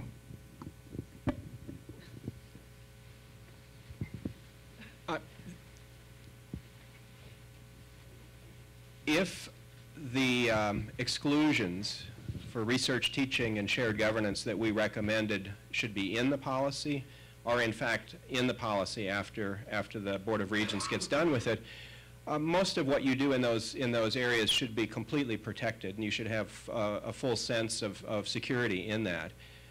If not, I think that there is a legitimate concern because you're speaking pursuant to job duties when you're out there. With regard to the second, the Pickering element, the balancing test, you know, it is, I mean, it's ambiguous, but the test for whether you can be disciplined for an expression really is whether the response to the expression is so disruptive to the institution that it merits limiting expression. And as Rick has said, in a university context where open expression of ideas is highly valued because of the mission, it would take a lot for a university to say disruption outweighs the right to express in this area or to engage in continued discussion of ideas. Conceivably, there are instances in which that would occur. But the challenge is how, of course, faculty see that balancing test. It looks restrictive. And so people will, by anticipation, rein in what they say when they're fearful of controversy being stirred up as a result of their expression. But I hope that has addressed your question. We'll have to see what the policy says when they're done with it. Hi, my name is Daryl Lynn Dance. I'm a lecturer here in the English department, and I just graduated from KU in December. Thank you. I have a question about graduate teaching assistants. At KU, when I was a graduate teaching assistant, I was listed as a student. And I'm wondering how the graduate teaching assistants and perhaps the graduate research assistants are affected by this policy? And my second question deals with professors who use social media as part of their teaching. I'm in the field of rhetoric and composition, and there are more professors in that field who use social media as a part of teaching. What happens if you have a student who says something disruptive? Does the professor become, would the professor be disciplined? Or, I'm just kind of curious how that would work. Well, I think that the social media policy, insofar as it applies to employment, would apply to the employment aspects of a graduate student's work. So if you're a TA, or if you're a research assistant, or working on a grant, or other kinds of activity, the policy would allow discipline in relation to that employment work. But it would not allow discipline of a student, or the removal from a program, for example, of a student. Now that might be small consolation if you need the employment in order to make your graduate studies work. As far as students are concerned, I don't think the policy speaks to students at all, and I don't believe that it places any obligation on faculty or staff to control the students or what they say. On the other hand, you already have an obligation as a member of the faculty or as a teacher to maintain a classroom environment. And if you're not doing your job of maintaining a classroom environment that's a good learning environment, that might be the basis for some sort of action independently under existing policies. And I guess that's an important general point for people to understand. Even without the social media policy, if you use social media in a way that violates policies, if you're harassing someone sexually or engaged in a pattern of threats or stalking or something like that, or you plagiarize using social media, all of those kinds of misconduct could provide the basis for disciplinary action, not because of the social media policy or not because social media is involved, but because the policies on academic integrity or sexual or racial harassment have been violated.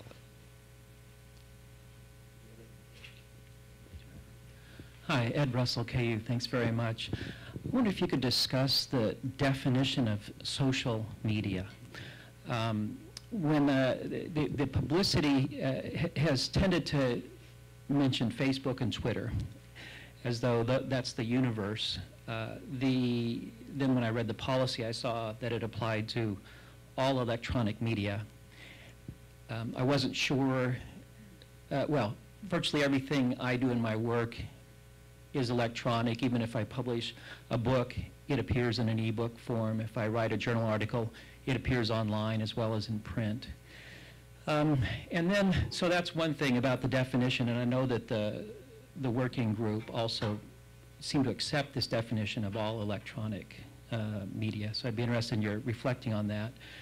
But then secondly, I have had a hard time understanding the argument in the policy that electronic social media are qualitatively and fundamentally different from any other type of medium. The purpose of all media is social.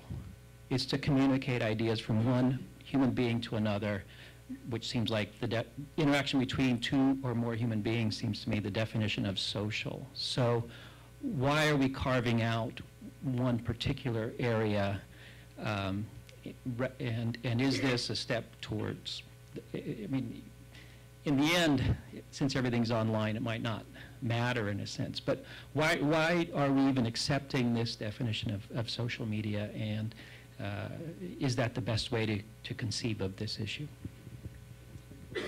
It's a great question, and you would have, I think, 100% agreement from all the members of the work group in most of the observations, all the observations that you made. We basically agreed with you that there shouldn't be a separate sort of policy for social media. And the tenor of our original proposal was to treat social media just like any other media and simply remind faculty and staff of the kinds of legal restrictions that already apply with any kind of expression. So you have no disagreement from us. And in fact, we wrestled with whether we could write a tight, narrow definition of social media that would solve the problem, that would protect much of the expression that faculty and staff are concerned about, and we couldn't figure out a way to do it because even if you write it very narrowly, the most narrow way that you possibly can, say Facebook or say Twitter, this applies only to Twitter, these sorts of tools are still used in research and teaching as well. So narrowing the definition didn't solve the problem. Our solution was to make the policy advisory rather than disciplinary. Once you're in the business of writing a disciplinary policy, then you face all the problems that you just raised.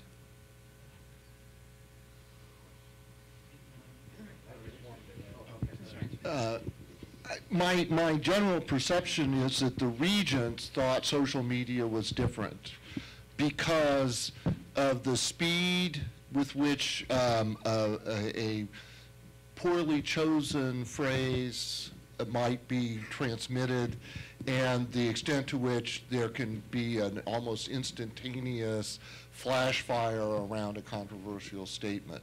So that would be, I mean, at least to try to understand what was motivating them to draft this policy, I would say that was why they thought social media had to be singled out for special treatment, was because the consequences or the degree of disruption that it might cause presented new and different challenges than other forms of communication did.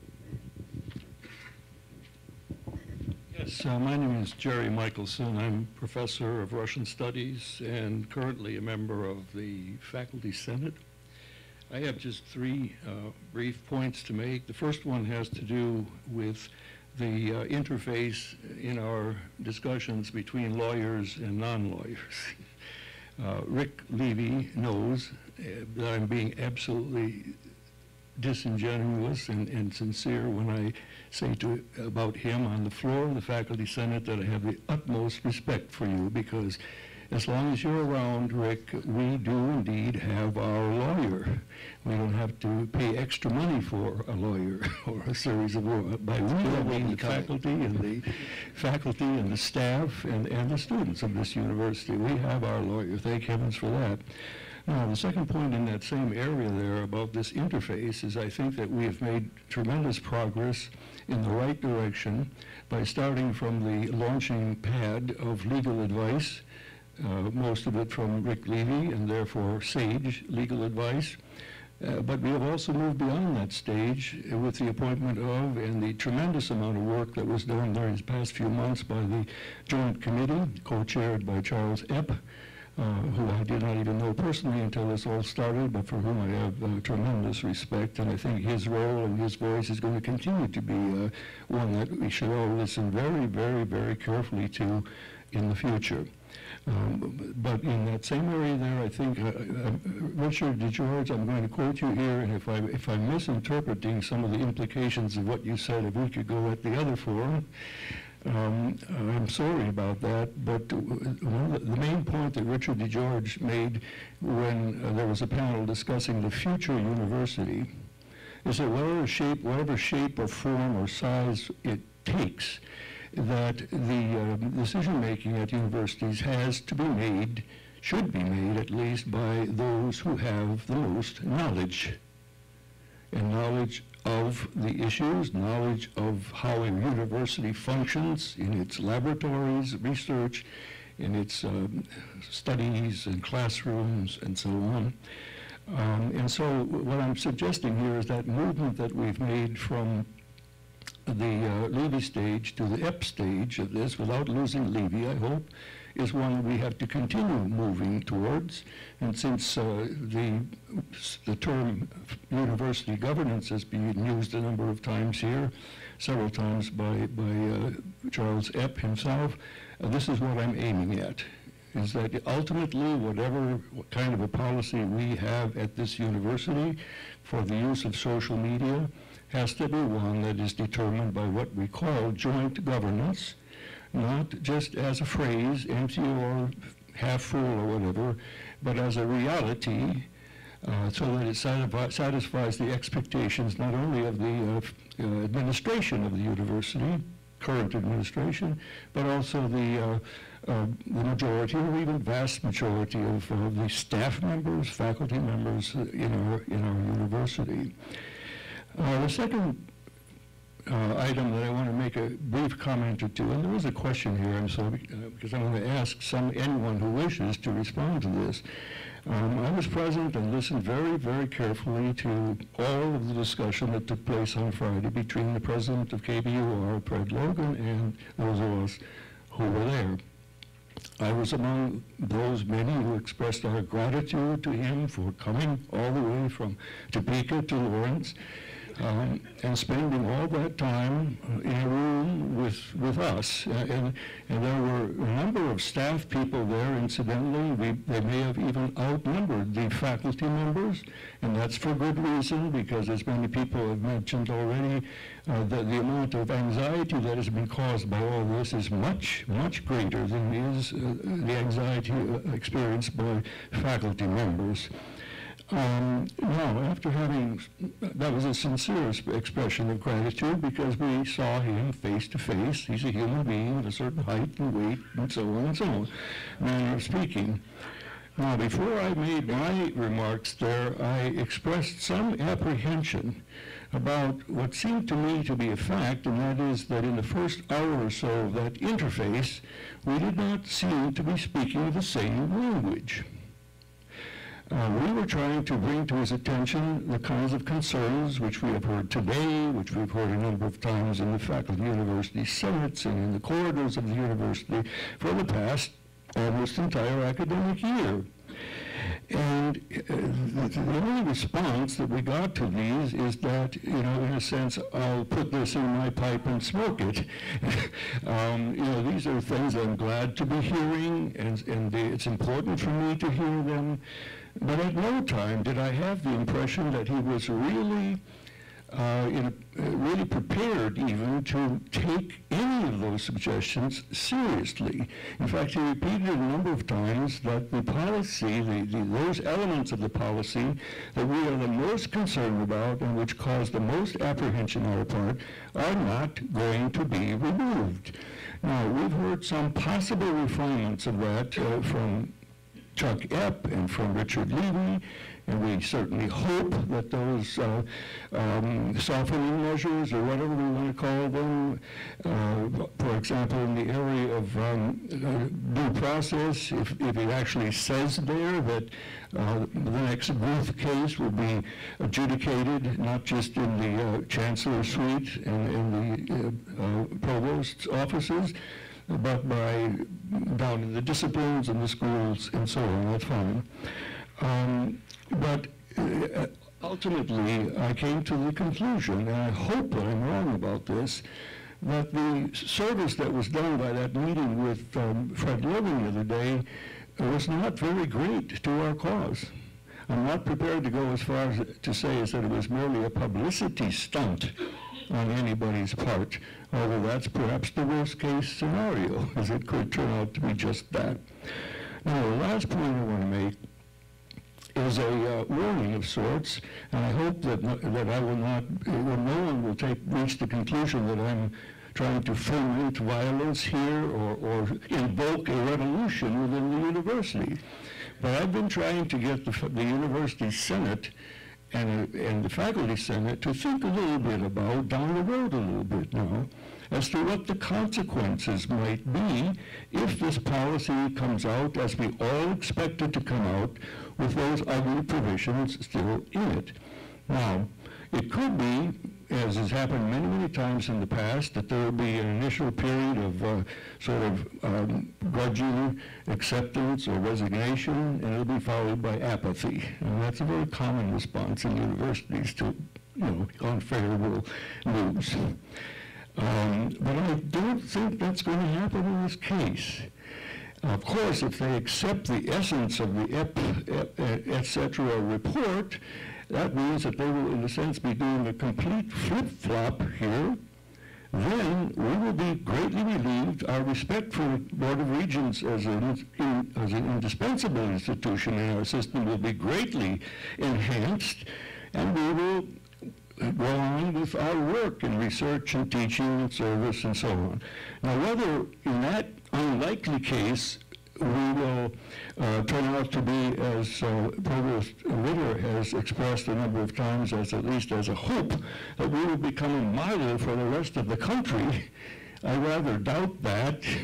Frankly speaking, we'd have to go a long ways from where we are right now to become a model for the country in that respect. But since we are pretty sure that they are not going to do this flip-flop, and if I'm correct, that this time it won't result in apathy, what could it result in?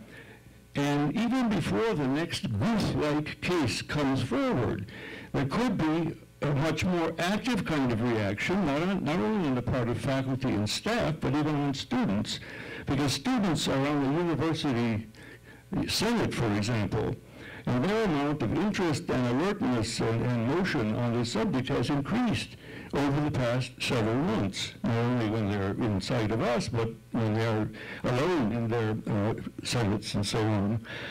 And the rest of it could go anywhere. Could go anywhere. Now, I'm not going to do any specification because I've spoken longer than I was supposed to, but I just want to say that I was a graduate student at the University of Wisconsin in Madison in the middle 1960s. And so you can probably see where I'm coming from, literally and figuratively. That was during the Vietnam War, and that's when massive anti-war protests were taking place all over the country. And I'm proud to say that my alma mater was one of the leaders in that. Thank you.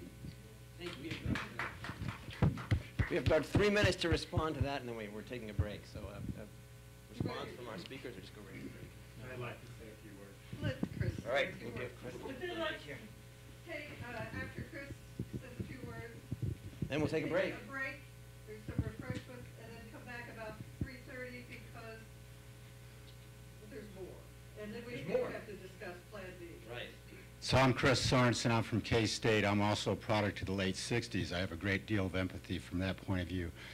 And I think also that Vitter was basically saying that we have a chance to make a strong statement about Kansas because we will not be apathetic if this comes out the way we don't want it to come out. And I'm sure that we'll hang together and we'll be models of civil disobedience. The other thing I wanted to bring up is to cite yet again Professor DeGeorge, a question that you brought up, I think you were saying some 15 minutes ago, was the concept that when the new policy comes out, if it's not to our liking, we will still have some latitude at the institutions as how to interpret that. And if indeed we have shared governance and we've got responsive provosts and presidents, then those provosts and presidents could form their own local campus committees that would determine how we deal with this law, and we could emasculate the damn thing, and they could go ahead and be happy that they've studied their case law and cited it all properly, but we'll run our universities the way we want. Am I correct in this point of view? Now, I'd still like to fight the good fight. Don't get me wrong. I don't want to turn my back on a problem. I am a product of the late 60s, after all. Just a simple response to that. It's pretty clear that the policy gives authority to the universities, but they need not use it in all the ways that the authority provides. And so that is to discipline. It also, there's as Fred Logan said in our meeting last Wednesday, the universities have inherent authority to write their own rules and regulations to interpret board policy. And I was simply suggesting, and I think others have as well, that we use that authority in ways that are constructive for the universities. Well, thank you. Thanks to the presenters for lending their expertise. Thanks to all of you for your questions. And now it is time for a coffee break. Before I introduce this afternoon's speakers, I wanted to take a moment to read. This goes back to a lunch I had with Rick Levy a few months ago. once this thing burst out on this campus, I thought, I got to write a book about this. This is really urgent. And I was finishing my last project, and so I asked Rick Levy to have lunch with me to talk about co-authoring a book on academic freedom. And he explained to me very nicely that there's a difference between academic freedom and freedom of speech. That was enlightening. He said, I'd rather write a book about the latter, not the former. And I came to understand it. So I have 2 quotations about freedom of speech, 2 brief ones, and then I want to say something about the history of academic freedom. I have a surprise for you all about that. So first, here's a quote from James Madison. I believe there are more instances in the abridgment of the freedom of people by gradual and silent encroachments of those in power than by violent and sudden usurpations. And the second one is from Ben Franklin, who was also quoted earlier. Whoever would overthrow the liberty of a nation must begin by subduing the freedom of speech. So now I move on to the first, to the academic freedom issue. So people quote 1940 as the know-it-all day when this all began at AAUP. And in fact, that's not correct. In 1913, a group who had conferenced together of economists, political scientists, and sociologists gave a group of 14 people a charge to come up with a policy about academic freedom. 1 year later, in 1914, they reported it back to the AAUP, and in 1915, the AAUP adopted the policy. So this goes, sociologists love to dig deep beyond common sense assumptions. And so this is what they asserted. A quick read. The safeguarding of a proper measure of academic freedom in American universities requires both a clear understanding of the principles that bear upon the matter and the adoptions by universities of such arrangements and regulations as may bear upon the matter, and as may effectively present any infringement on that freedom and deprive of plausibility all charges of such infringement. And here's their declaration of principles. Academic freedom for professors comprises 3 elements: freedom of inquiry and research, freedom of teaching within the University of College, and freedom of extramural utterance and action. The first of these is almost everywhere so safeguarded that the dangers of its infringement are slight. The second and third phases of academic freedom are closely related and they're often not distinguished. The third, however, which is freedom from infringement, okay, I'm saying enough of this. So all 5 cases which have currently been investigated by committees of the association have involved at least one factor: the right of the university teachers to express their opinions freely outside the university or to engage in political activities in their capacity as citizens. The general principles have to do with freedom of teaching. In both these sentences seem to the committee to be great. In this report, therefore, we shall still consider the matter primarily with reference of teaching within the university and shall assume that what is said thereupon is also applicable to freedom of speech of university teachers outside their institutions, subject to certain qualifications. That sounds a little vague, doesn't it? And supplementary considerations which will be pointed out. Last points. 3 points they make. An adequate discussion of academic freedom must necessarily consider 3 matters. One is the scope and basis of the power exercised by these bodies having ultimate authority in academic affairs, the nature of the academic calling, and the function of the academic institution or university. I'm going to introduce now both speakers who will follow me so I don't disrupt the free flow of ideas. First, we're going to have Doug Ward. He's an associate professor of journalism, and the title of his talk is Beyond the Walled Garden, which is quite a gorgeous image there. And Phil Nell will be next. We met him earlier. He's the University Distinguished Professor of English at K-State, and he will place our current debate in a broader context, both contemporary and historical, and then suggest a course of action which will lead into our discussion. Thank you.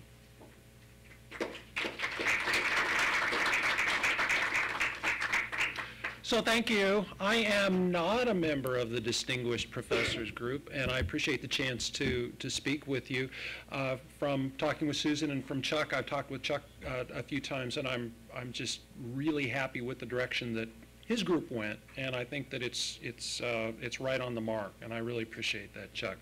I'm going to look at things a little bit differently, and mine is focusing more on things from the classroom. And it's called Beyond the Walled Garden. So we're here talking about what's really a very old conversation, a very old issue. Society's always been fearful of new media and new uses of existing media. These new forms of expression have always challenged authority, whether that was the established power structure or societal mores. For instance, the printing press threatened the church. Early newspapers, broadsides, and pamphlets fomented revolution. Books, newspapers, magazines, and publications of all sorts threatened moral standards. Cameras helped capture the stark reality of war and later democratized the sharing of images. Dime novels challenged the established ideals of literature and were seen as a threat to the minds of young people.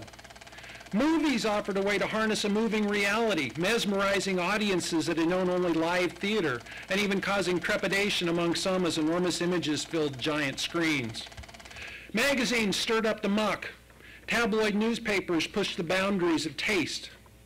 Like dime novels, comic books rotted minds. And television. Oh, television! Television brought video into the home, along with hip swing and rampant sexuality. If we didn't do something to restrict it, society would head straight to hell with eyes glued on the boob tube.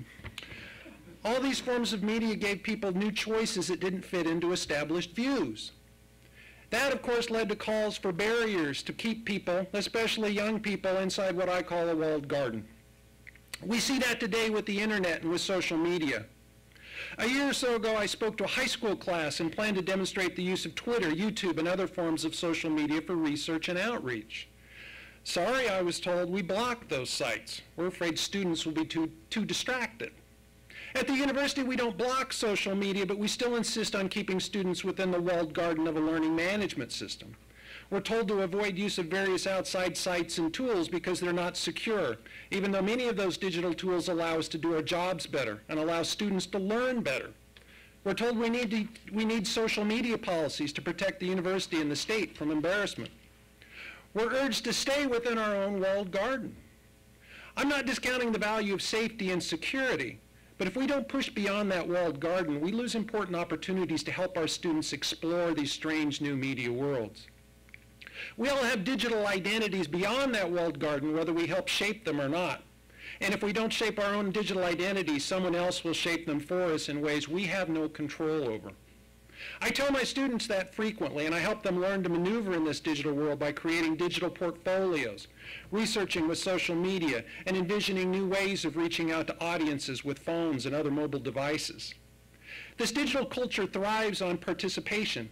You can learn a lot by observing and researching social media, but you can't truly understand it unless you join the fray.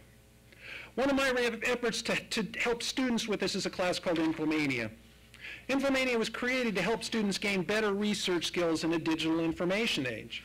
They may indeed be digital natives, having grown up with computers and cell phones. They may text hundreds of times a day and use friend as a verb more than a noun. They may know how to Google in basic ways, and they know that Wikipedia has all the answers to everything anyone needs to know. But they often lack ways to answer basic questions about digital culture. How is information structured? Where can you find accurate information? How do you evaluate and make sense of what you find? How do you analyze and synthesize information? What sorts of digital tools allow you to do this effectively? How do you adapt as digital culture shifts and changes? Infomania stresses the importance of digital literacy.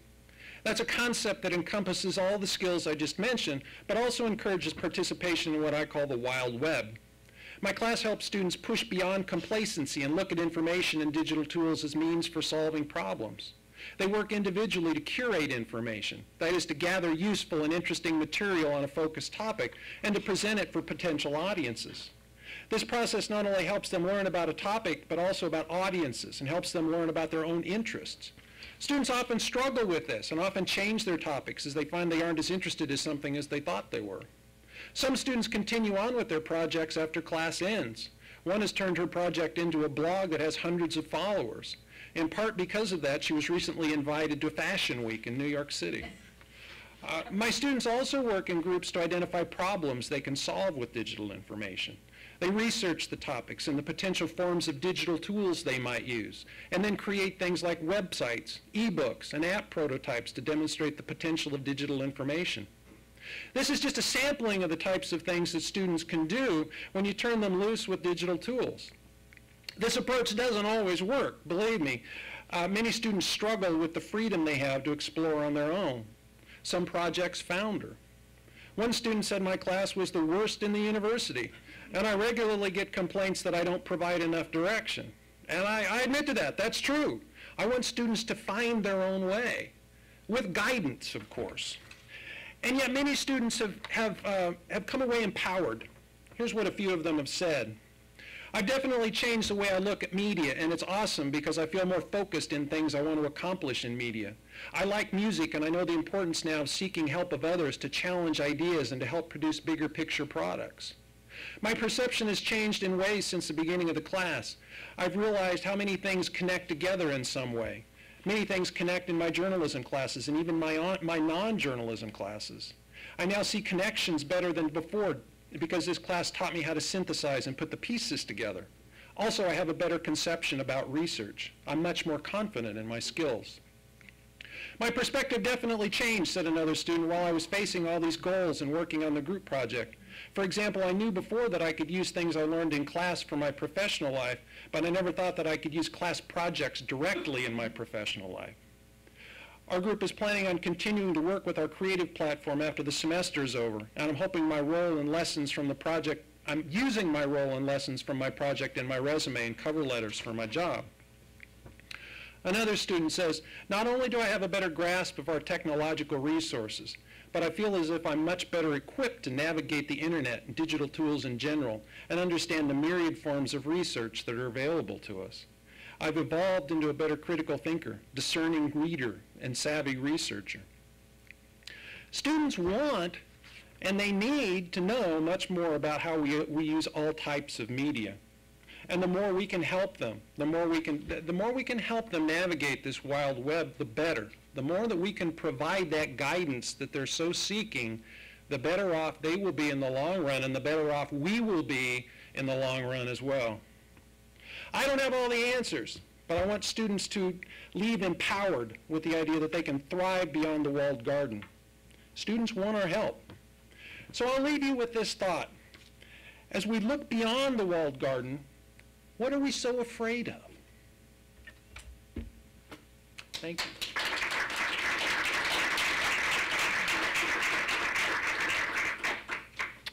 Okay, it's going to take me a moment to plug this in here. So give me a sec.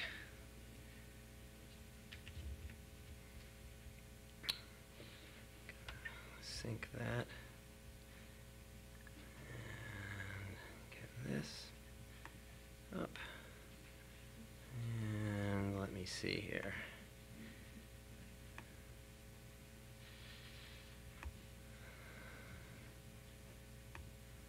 Mirror displays. That should make it work. And it's worked earlier. Oh, you pressed display mute. Oh, okay. Well, that's why I wasn't seeing anything. There we are. It's funny how that works. All right. Now we're ready to go here. Well, good afternoon.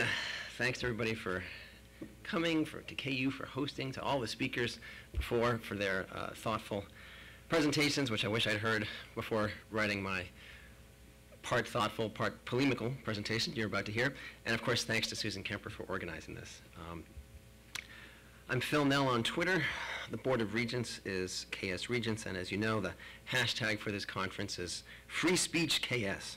So if you tweet, feel free to tag us, and if there are any regents here who want to follow this but aren't watching it right now, I'll also be periodically live tweeting this talk, and I'll post the full text when I finish. And I wanted to open with that because everything that I'm saying now, everything that we've said here today is protected under the First Amendment of the U.S. Constitution. It's protected whether we say it in this room, in a blog, via social media, or directly to Regents Chairman Fred Logan. There we go. Oh, now this is not centering anymore as it's done that. Let me see if I can get this going here. Sorry about that. There we go. And my live tweeting isn't working because it's resized my screen, so I can no longer see my screen, which makes it hard to do. All right. You know, technology. Anyway, I also open with that because what we are doing here is we are asserting our rights as scholars to academic freedom, and as the AAUP's 1940 Statement on Academic Freedom reminds us, a statement that we've heard referred to several times here today, institutions of higher education are conducted for the common good. The common good depends upon the free search for truth and its free exposition. Academic freedom is essential to these purposes and applies to both teaching and research. This fundamental principle is under attack, and not just in Kansas, but in South Carolina, in Tennessee, Michigan, Colorado, and many other places. Across the country, opponents of freedom of speech are trying to quash intellectual inquiry, to prevent educators from doing their jobs, and to take away their basic rights as citizens. Now, of course, that's not how they put it. They offer different reasons. A state legislator in Michigan has threatened to take $500,000 away from Michigan State University's budget because the university has a few courses on labor unions. According to him, even to talk about the subject would, quote, encourage labor disputes. Meanwhile, Tennessee Senator Stacey Campfield didn't like the University of Tennessee's student-run Sex Education Week, which included speakers from a range of perspectives, including clergy and proponents of abstinence education. So he proposed legislation forbidding the university from using any of its money on any invited speakers. Now that would shut down even commencement speakers, even speakers who came for free but received travel reimbursement. Senator Campfield's reasoning, teaching about sex didn't promote, quote, diversity of thought. And as it so often does, South Carolina, where I used to teach, has embraced political recklessness with the greatest fervor. This year, its legislature cut $52,000 from the College of Charleston's budget because, as a voluntary summer read, the college recommended Alison Bechdel's award-winning Fun Home, a lyrical, beautiful memoir about her own coming out and her relationship with her closeted gay father. State Representative Gary Smith alleged that recommending the book was a form of, and I quote, academic totalitarianism, end quote, because it, quote, promoted homosexuality, as if that were possible. Also this year, the College of Charleston's Board of Trustees ignored the recommendations of the college's search committee, in fact went completely beyond the list of candidates that they looked at all, and instead appointed as the new president of the College of Charleston, Lieutenant Governor Glenn McConnell, a man so nostalgic for the Confederacy that he likes to dress up as a Confederate general and opposed attempts to remove the Confederate flag from the State House grounds. So white supremacy is still doing very well in these United States. These are just a few examples of recent attacks on academic freedom, but my point is that we in Kansas are not alone. Others are fighting this fight as well. The reasons for the attacks differ. In the case of South Carolina, it's really just ordinary bigotry against gay people, against people of color. In Tennessee, ignorance also motivates the censor. In Michigan, it's explicitly anti-labor, trying to enforce a curriculum designed to create compliant workers rather than engaged, inquisitive citizens. I would say that ideologically, Michigan censors are the closest to Kansas censors, in that both see the university not as a place for intellectual inquiry, but as something that produces future employees. Let me see if I can get my next tweet to show up here. There we go. The resizing of the screen has slightly complicated this little challenge. The Kansas Board of Regents views Kansas universities as poorly managed credentialing factories. The regents see themselves as the new management, here to tell us how we should do our jobs advising us not to step out of line, to just keep producing the diplomas that students are paying for. This is why the Board of Regents always justifies their policy by telling us it's legal. We're lawyers. We've checked the constitutionality of this, and it's legal. To that, I have 4 responses. First, if you actually have to check the constitutionality of your social media policy, then you're aware that the policy is so extreme that people are going to tell you, hey, this is unconstitutional. Second, while it's certainly worthwhile to investigate the legality of this policy or any policy, why is that the only question that they seem to be asking? Why not ask, is this good for higher education in Kansas? That, after all, is their job as regents, to advocate for higher education in Kansas. Third, they don't ask these questions because the Kansas Board of Regents sees a university as just another corporation. But, as we've discussed today, a university is, of course, quite different from another corporation. People who work for universities exchange ideas because it's our job to exchange ideas. Dissent, debate, discussion, freedom of inquiry are at the core of what the academic enterprise is all about. Fourth, and this is a longer point, historically, new forms of media have always been the target of censors, as was just pointed out in the last talk, and historically, the censors have always failed. History tells us that if the Board of Regents attempt to uphold any version of their current policy, they too will ultimately fail. There are many reasons that they will fail. The first of which is that powerful ideas like freedom of speech are stronger than the state, more enduring than those who would suppress them. Socrates questioned the wisdom of the Athenian state. It sentenced him to death by drinking a mixture containing hemlock, which fortunately the Regents haven't resorted to yet. But my point is not that. My point is that we do not remember the people who tried to censor and ultimately killed Socrates, but we still remember Socrates and his ideas, among them the Socratic method of teaching, of asking questions to help our students and to help ourselves arrive at a deeper understanding. I use this in my classes every day, and I expect many other teachers here use it as well. Moving ahead in time, in the 17th century, when the British Parliament sought to replace one means of censorship with another, John Milton wrote one of the most eloquent defenses of freedom of speech. You see, Parliament's licensing order of 1643 said that any publications deemed offensive to the government could be seized and destroyed, and writers, printers, and publishers of such works could be arrested and jailed. In words that speak directly to our current situation, Milton's Areopagitica criticized this law. He wrote, "How can a man teach with authority, which is the life of teaching? How can he be a doctor in his book, as he ought to be, or else had better be silent, when as all he teaches, all he delivers is but under the correction of his patriarchal licenser to blot or alter what precisely accords not with the hidebound humor which he calls his judgment? I hate a pupil teacher. I endure not an instructor that comes to me under the wardship of an overseeing fist." And that's exactly the problem here. We cannot teach under the wardship of an overseeing fist. We need to be able to share ideas, such as this very quotation, which comes from my colleague, Blake scholar Mark Crosby. As the flames of the French Revolution ravaged Paris a century and a half later, the British government was again worried, this time worried that challenges to monarchy would jump to the English Channel. So they enacted repressive legislation against the freedom to publish an opinion. And this culminated in the famous 1794 treason trials, in which the British government prosecuted people for imagining. Because you see, to write or to think about the end of monarchy, you have to imagine the death of the king. And so, according to the British government, be engaged in a treasonable act. The defense successfully argued that the only people imagining the king's death were the prosecution.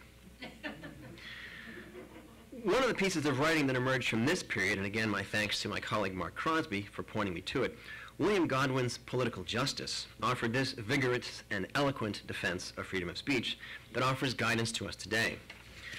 No government ought to resist the change of its own institutions, and still less ought it set up a standard upon the various topics of human speculation, to restrain the excursions of an inventive mind.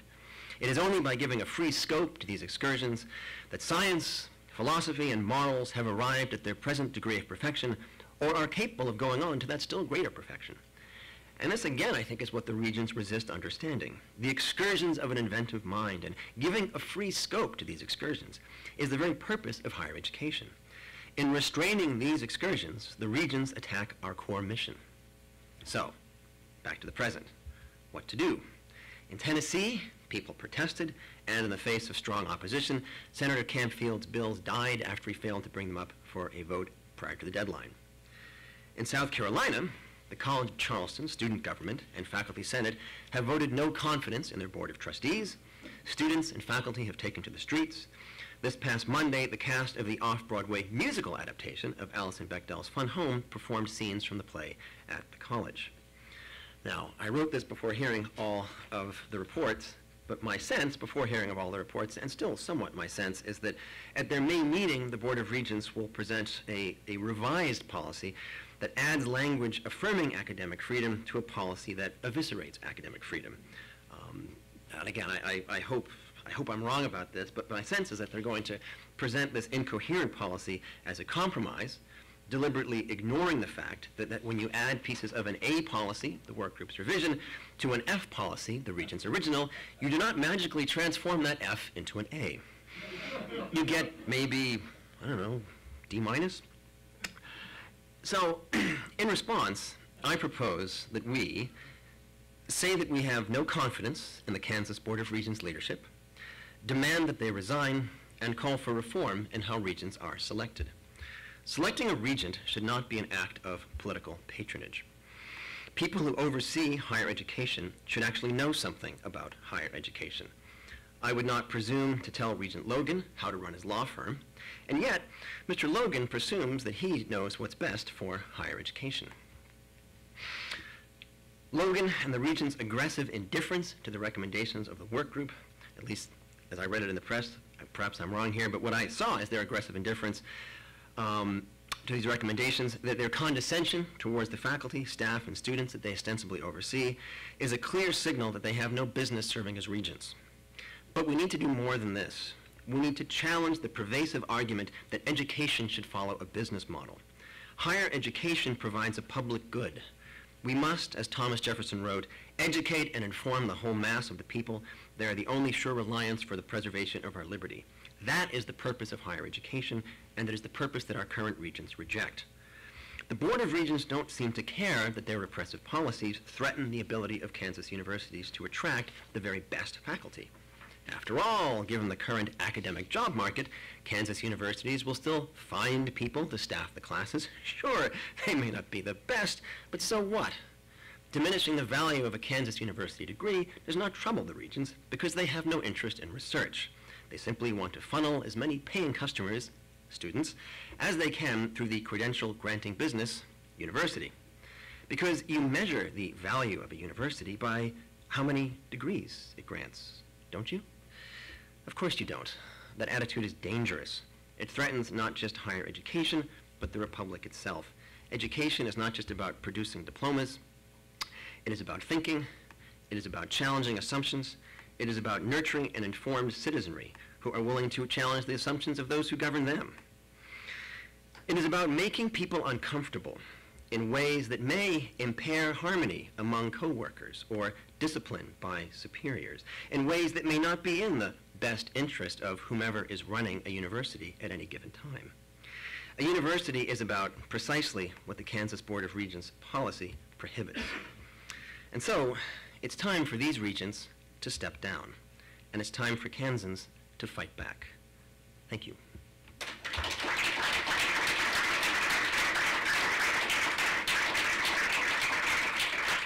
And I will now post this in its entirety.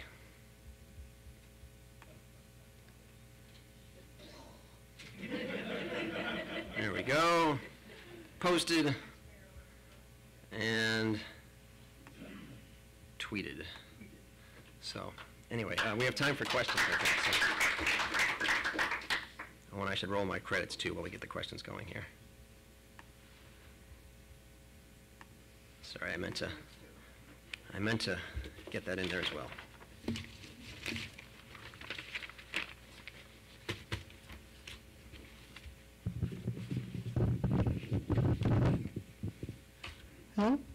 So, we've come to the end of the prepared remarks, right?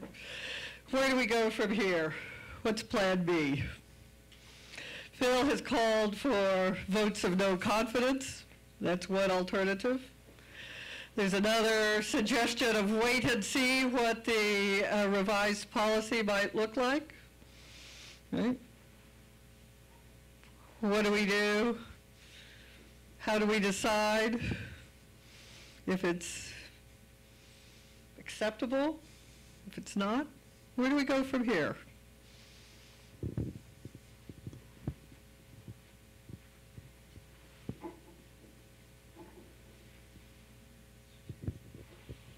I want to thank you for your speech. It made me worry a little bit about whether you think you might get yelled at by the regents.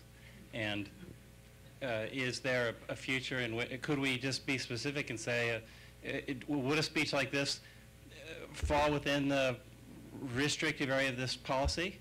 Or how much worse would it have to get before you could actually be in trouble? That's a good question. Fred Logan at least seems to do one thing and say something else. At least that's been a pattern in his remarks so far. And for me, that's been somewhat liberating in terms of speaking out against the Board of Regents, because... Oh, I'm sorry, yes. I'm sorry. So Fred Logan so far has been doing one thing and saying something else. And so for me, at least, that's been somewhat liberating in terms of my own speech. If he is being hypocritical or lying to us, for me, at least, that undermines his authority and the justness of his rule, such as it is. So that's why I'm speaking out. In terms of whether it's the kind of speech that the regents would appreciate, I don't think they'll even hear it. It's contrary to Fred Logan's opinion. So I'm not really sure that this registers with them. It seems to me that Regent Logan has all the answers. So any answers that I might provide will just sort of roll off of him like so much water off of a raincoat. In terms of my own job, our own President Kirk Schultz has indicated that he has no plans of enforcing this policy, so I'm not worried about that. But this policy, even in a revised version, would enshrine something into in a more permanent way that could be quite restrictive. It's one thing to say, well, our current university president has no intention of upholding this, so we're okay. But really only okay for now, as far as that goes. And as has been pointed out before, of course, it does create a repressive atmosphere, especially among the people who are not tenured. I've certainly heard from people who have said, thank you for speaking up. I oppose this. I'm never going to say anything about it because it's worth my job. And don't tell anybody I said this to you. So, I feel that it's also the job of the tenured to say something because this policy affects the most the people with the least power. So I guess that's part of what motivates me as well. I'm not sure if that answered your question well or if it rambled on too long, but I will stop rambling now.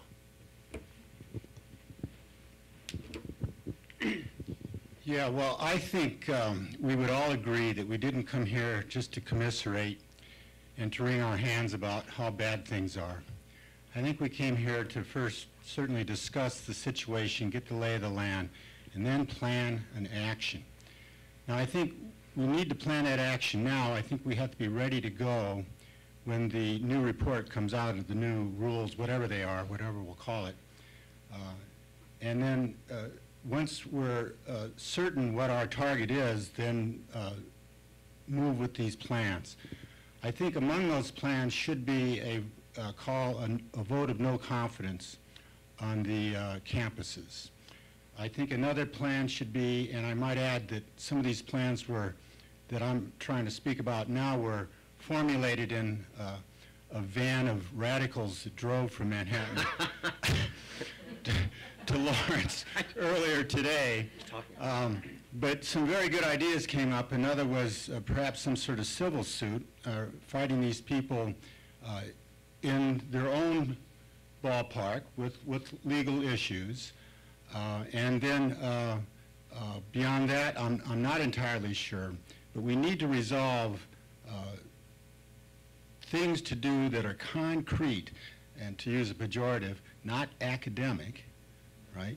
That will move us forward and strike these people and get something done.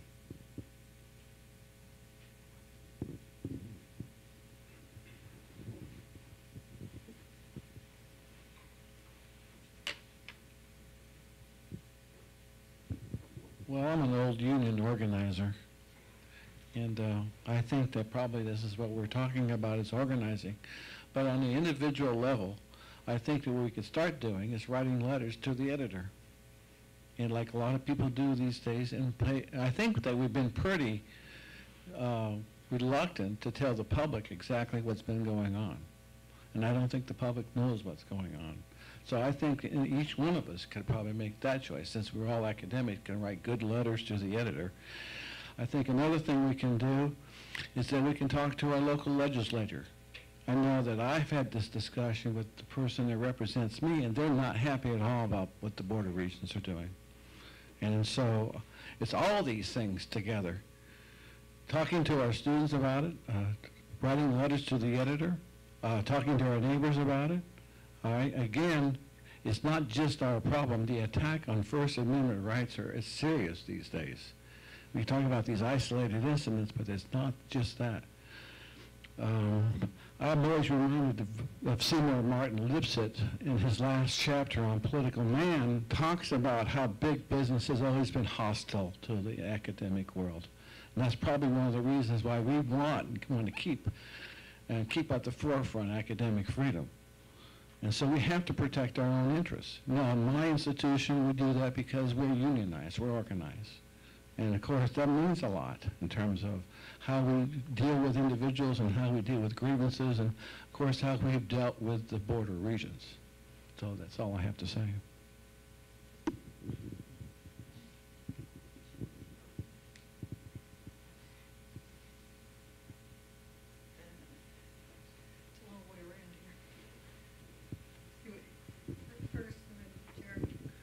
Yeah, I guess we've heard some very large-scale responses.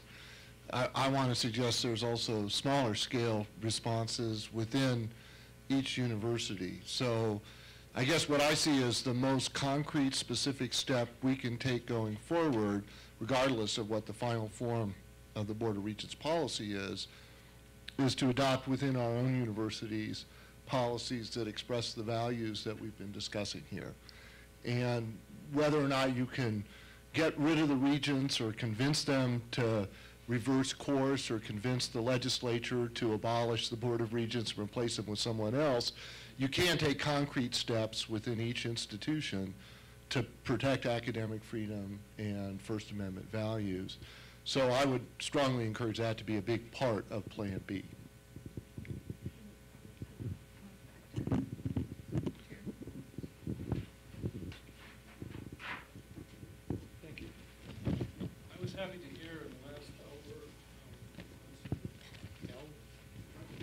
I was happy to hear you, Professor Allen, during your remarks express the same kind of perception that I did about the meeting with Mr. Logan.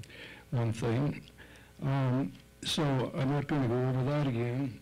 And I'm glad to hear also that there are some concrete steps, both small and large, that are being proposed here at the present time. I want to make one brief statement that I think it would be helpful, not as any sort of conclusion to I won't presume to be the person who brings our deliberations to a conclusion, but I think that they're missing right now from at least today's debates or today's discussion. And at the meeting with Mr.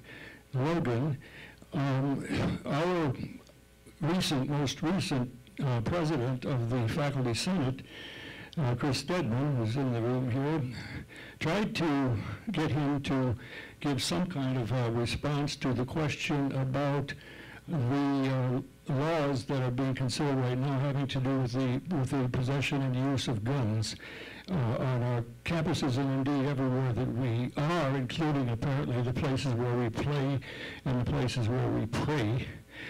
And he did not. He completely avoided this question. So that suggests to me that we're going to have the same kind of difficulty with, I know the difference between the KBOR and the Kansas legislature, but that's one of the places, it seems to me, where the KBOR could be serving as a bulwark against outside forces that threaten the university's academic freedom, and I don't think they're going to do that at all on this issue.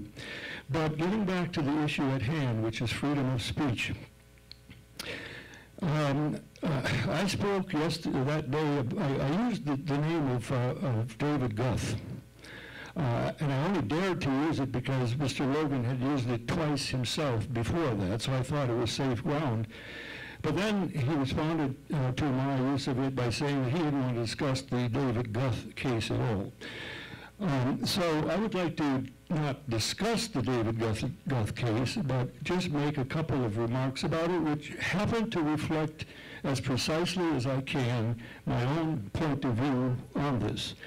I tried to connect also what's going on right here within our university system with some of the things that are going on in our society at large. And the closest analogy that I can think to the David Guth case at the moment, and one which is far, far, far away from being resolved, and that is the David Snowden case vis-a-vis the NSA, the National Security Agency. Now, he has for the time being taken refuge in Russia, which sounds awful, except I can assure you that for any of us it would be perfectly safe to go there. I do it once or twice every year for my work. But Mr. Toobin, I think his name was, the reporter from the New Yorker and CNN the other night, when he was asked about Snowden, he said that he believes that Snowden needs to be prosecuted and sent to prison. Now, that's a defensible point of view, but also defensible is the point of view that he will come out not only smelling like, maybe not smelling like a rose here, but as some kind of a hero in American history. Now, I want to say this about David Guth. If you parse the actual words that David Guth used on his tweet and take out emotional overlay, et cetera, you come up with a position on a crucial matter in our society that perhaps 40 or 50% of the people in the United States will agree with. And so, for that reason, I want to say that, in my opinion, David Guth's greatest sin and his greatest service to public discourse in this state was his calling a spade and naming the gun lobby, the all-powerful NRA, as one of the villains in the sickness that pervades our public institutions and our society, along with Americans for Prosperity, etc., etc., etc., etc. Okay, I've said it.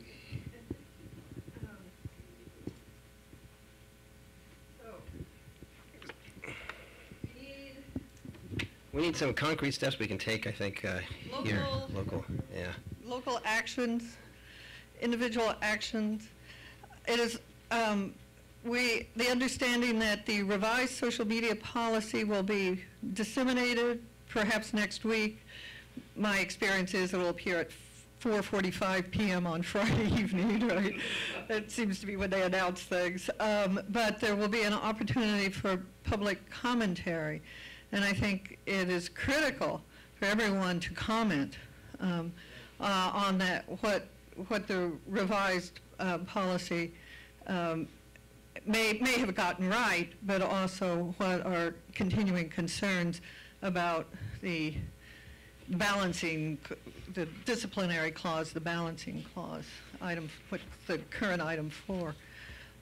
We've heard other suggestions for individual efforts as some of us have been doing, to continue to try to educate our students and the public with regard to the implications of this policy for impeding the mission of the university. Are there other suggestions or recommendations or concerns? And I think that the other effort of trying to develop guidelines within the universities for the implementation of the policy, since we have now learned that there is a distinction between the policy and the guidelines for implementing that policy, that effort, as a continuing effort, will be very critical to the future. Thank you for the summary. That was very helpful. I must confess that as I heard you calling for the disbanding of KBOR, I just returned from a meeting of colleagues in California that included colleagues from Michigan. And in the way of these things, the colleagues from Michigan were aggrieved about what was going on with their Board of Regents for different reasons, as I recall. And they were lamenting the fact that they had an elected Board of Regents and what a rotten way of doing business that was. Yeah, good point. And I commented that we have an appointed Board of Regents, and they said, well, at least you get some quality control. So I'm sort of trying to sort through. That's a good question. Yeah. Good point. How I would know what is the proper form of a Board of Regents. Good point. I feel like I'm in a field of which I know very little now. No, you're quite right. And we may get what we wish for and be disappointed. Yeah, true. So I'm feeling in support of what Rick has said about working from our end of things, where we do have a sense of what the possibilities are for sound policy development. And I take note of what Chuck had to say about movement, a sense that the concerns that have been raised are causing a change of direction or of mind. I do know that I have no idea whatsoever about what is a preferred form of state-level governmental oversight for the issues that we're talking about here today. I don't know if different forms of doing that lead us into a different set of issues to be gathering on Sunday afternoon to talk about, for example. So in the way of these things, that's my immediate reaction. Yeah, no, good points.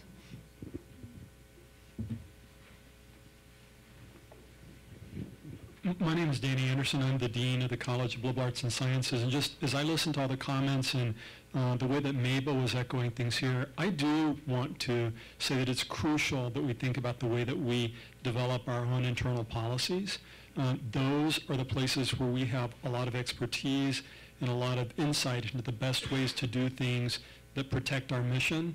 The other thing for me as I listen to us is that I think it's very good to get clear about our frustrations, but I would really encourage us, do not repeat what we see happening in terms of polarized dialogue outside of the universities and our politics. We may radically disagree with people, but our goal as educators is to keep a conversation going.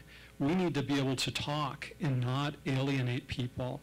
And so it's really hard when we have deep feelings and we're deeply angered. But I watch what's happening in government, and the polarization that splits people is not something that I would encourage us to repeat.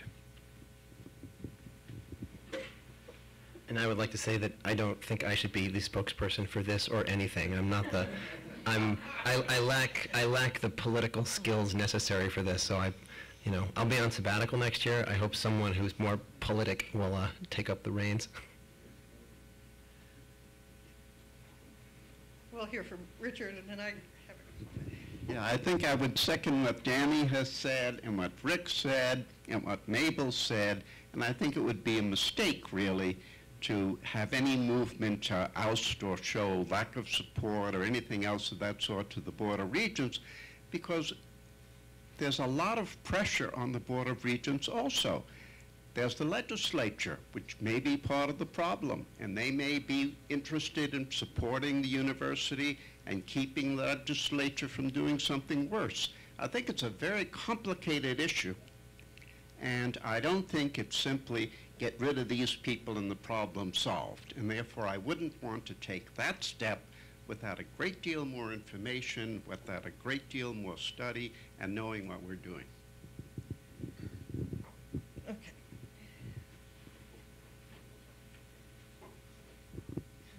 Brian Spooner, K-State. I don't disagree with what Richard or Danny has said. I reject the idea that we back off, if you will, and simply work internally we should work internally in our institutions to be able to deal with this appropriately, but not taking a public position on this kind of Board of Regents activity is very bad for us nationally and internationally. Our reputation suffers if we just fix it internally. I'll remind some of you that have been around for many of you have been around for a while, that in the last couple of iterations that we've had in this state on creationism being taught in science classes, the fact that the State Board of Education had no power to enforce that in local districts did not translate nationally. And some of you may be aware, as I pointed out before, that in the 1999 iteration, we were doing a search at the time, and the then president of the Carnegie Institution in Washington, Maxine Singer, who was a Medal of Science presidential awardee and a National Academy member, wrote back to us and told us she would never recommend any postdoc or graduate student or junior faculty member that they consider a position in the state of Kansas because of that kind of attitude. So we need to be vigorous in expressing our opinion counter to the position that the Board of Regents has taken, even at the same time we're working internally to be able to live with it.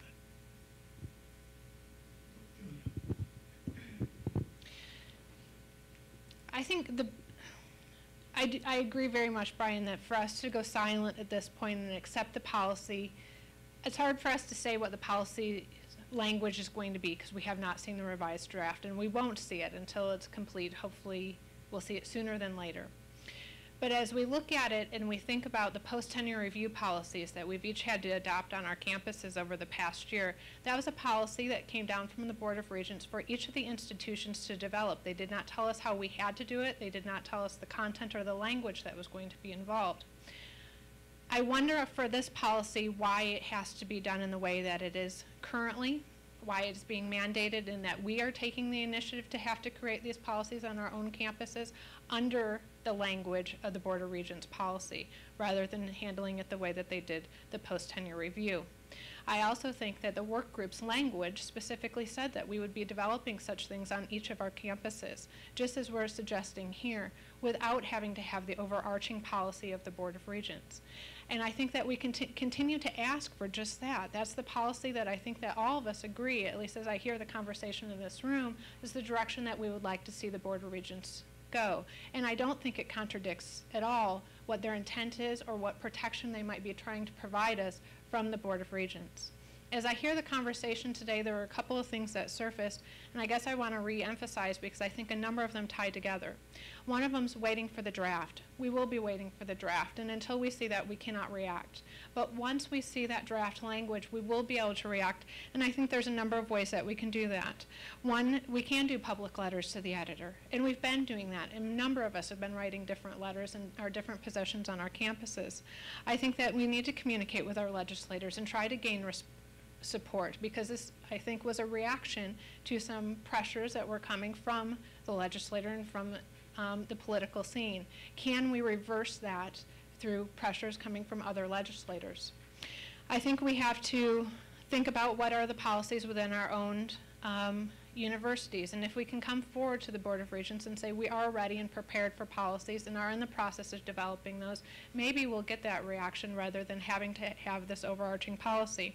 And I think that there's also, when we're reacting to this policy and reacting to the draft with our comments, I strongly encourage you to have those comments not only go back to the governance group, those individuals who wrote the policy. We have 12 Board of Regents. I think they all need to hear our comments. They all need to be able to react because ultimately they will be voting for this policy. And I think it's our responsibility to communicate clearly with all of them.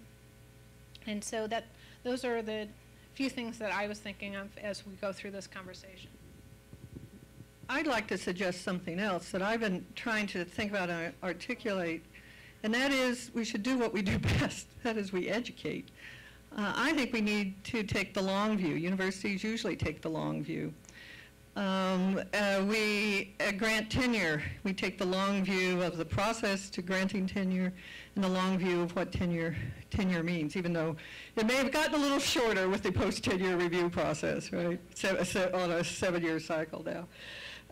But we need to think about educating the next generation of the voters of Kansas, right? And the next generation of state legislators and the next generation of wannabe regents. I guess someone must have it as a career goal, right? I'm not quite sure. I've now lost my complete train of thought. Right? Okay. Educate, right? So at KU in the last few years, we've adopted a great number of different policies about educating students with regard to all sorts of things. So there's a mandatory policy on discrimination, on educating students with regard to rights of individuals with disabilities. We have all sorts of policies with regard to responsible conduct of science and responsible conduct of scholarship. We've adopted a lot of these policies. Some we've solved by mandating these online tutorials. Others we've solved by sort of mandating various components of our core curriculum that address, there's some, whatever that top level bit of the core curriculum about ethical scholarship and responsibility is, right? We mandate all of that, but what we don't seem to mandate is any kind of training in what we really are all about, and that is academic freedom, the marketplace of ideas. It's implicit in the discussions about critical inquiry and critical thinking, but perhaps we should try to develop a more structured approach that would address some of these concerns to try to educate not only ourselves and our colleagues, but also our students who we hope will become the next wave of taxpayers and voters in Kansas.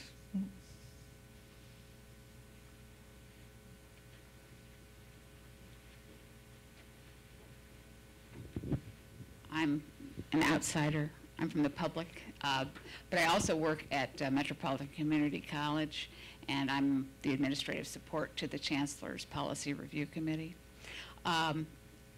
That's my credentials, but basically what I want to say is what I've been thinking.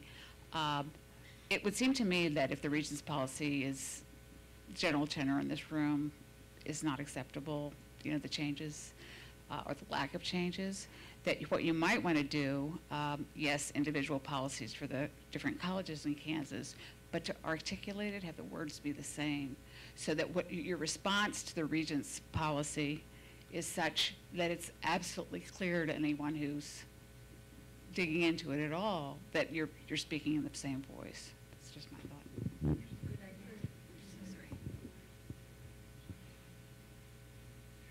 Other comments? It's 5 o'clock. We'll be live on YouTube. We're out there in the Twitter universe. I even understand we have observers watching the live web feed, right? But it's time for supper for some of us.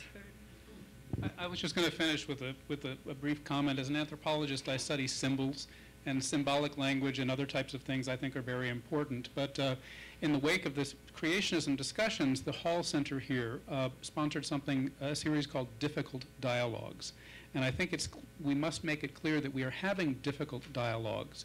But the difficulty, motto of our state on our flag is ad astra per aspera.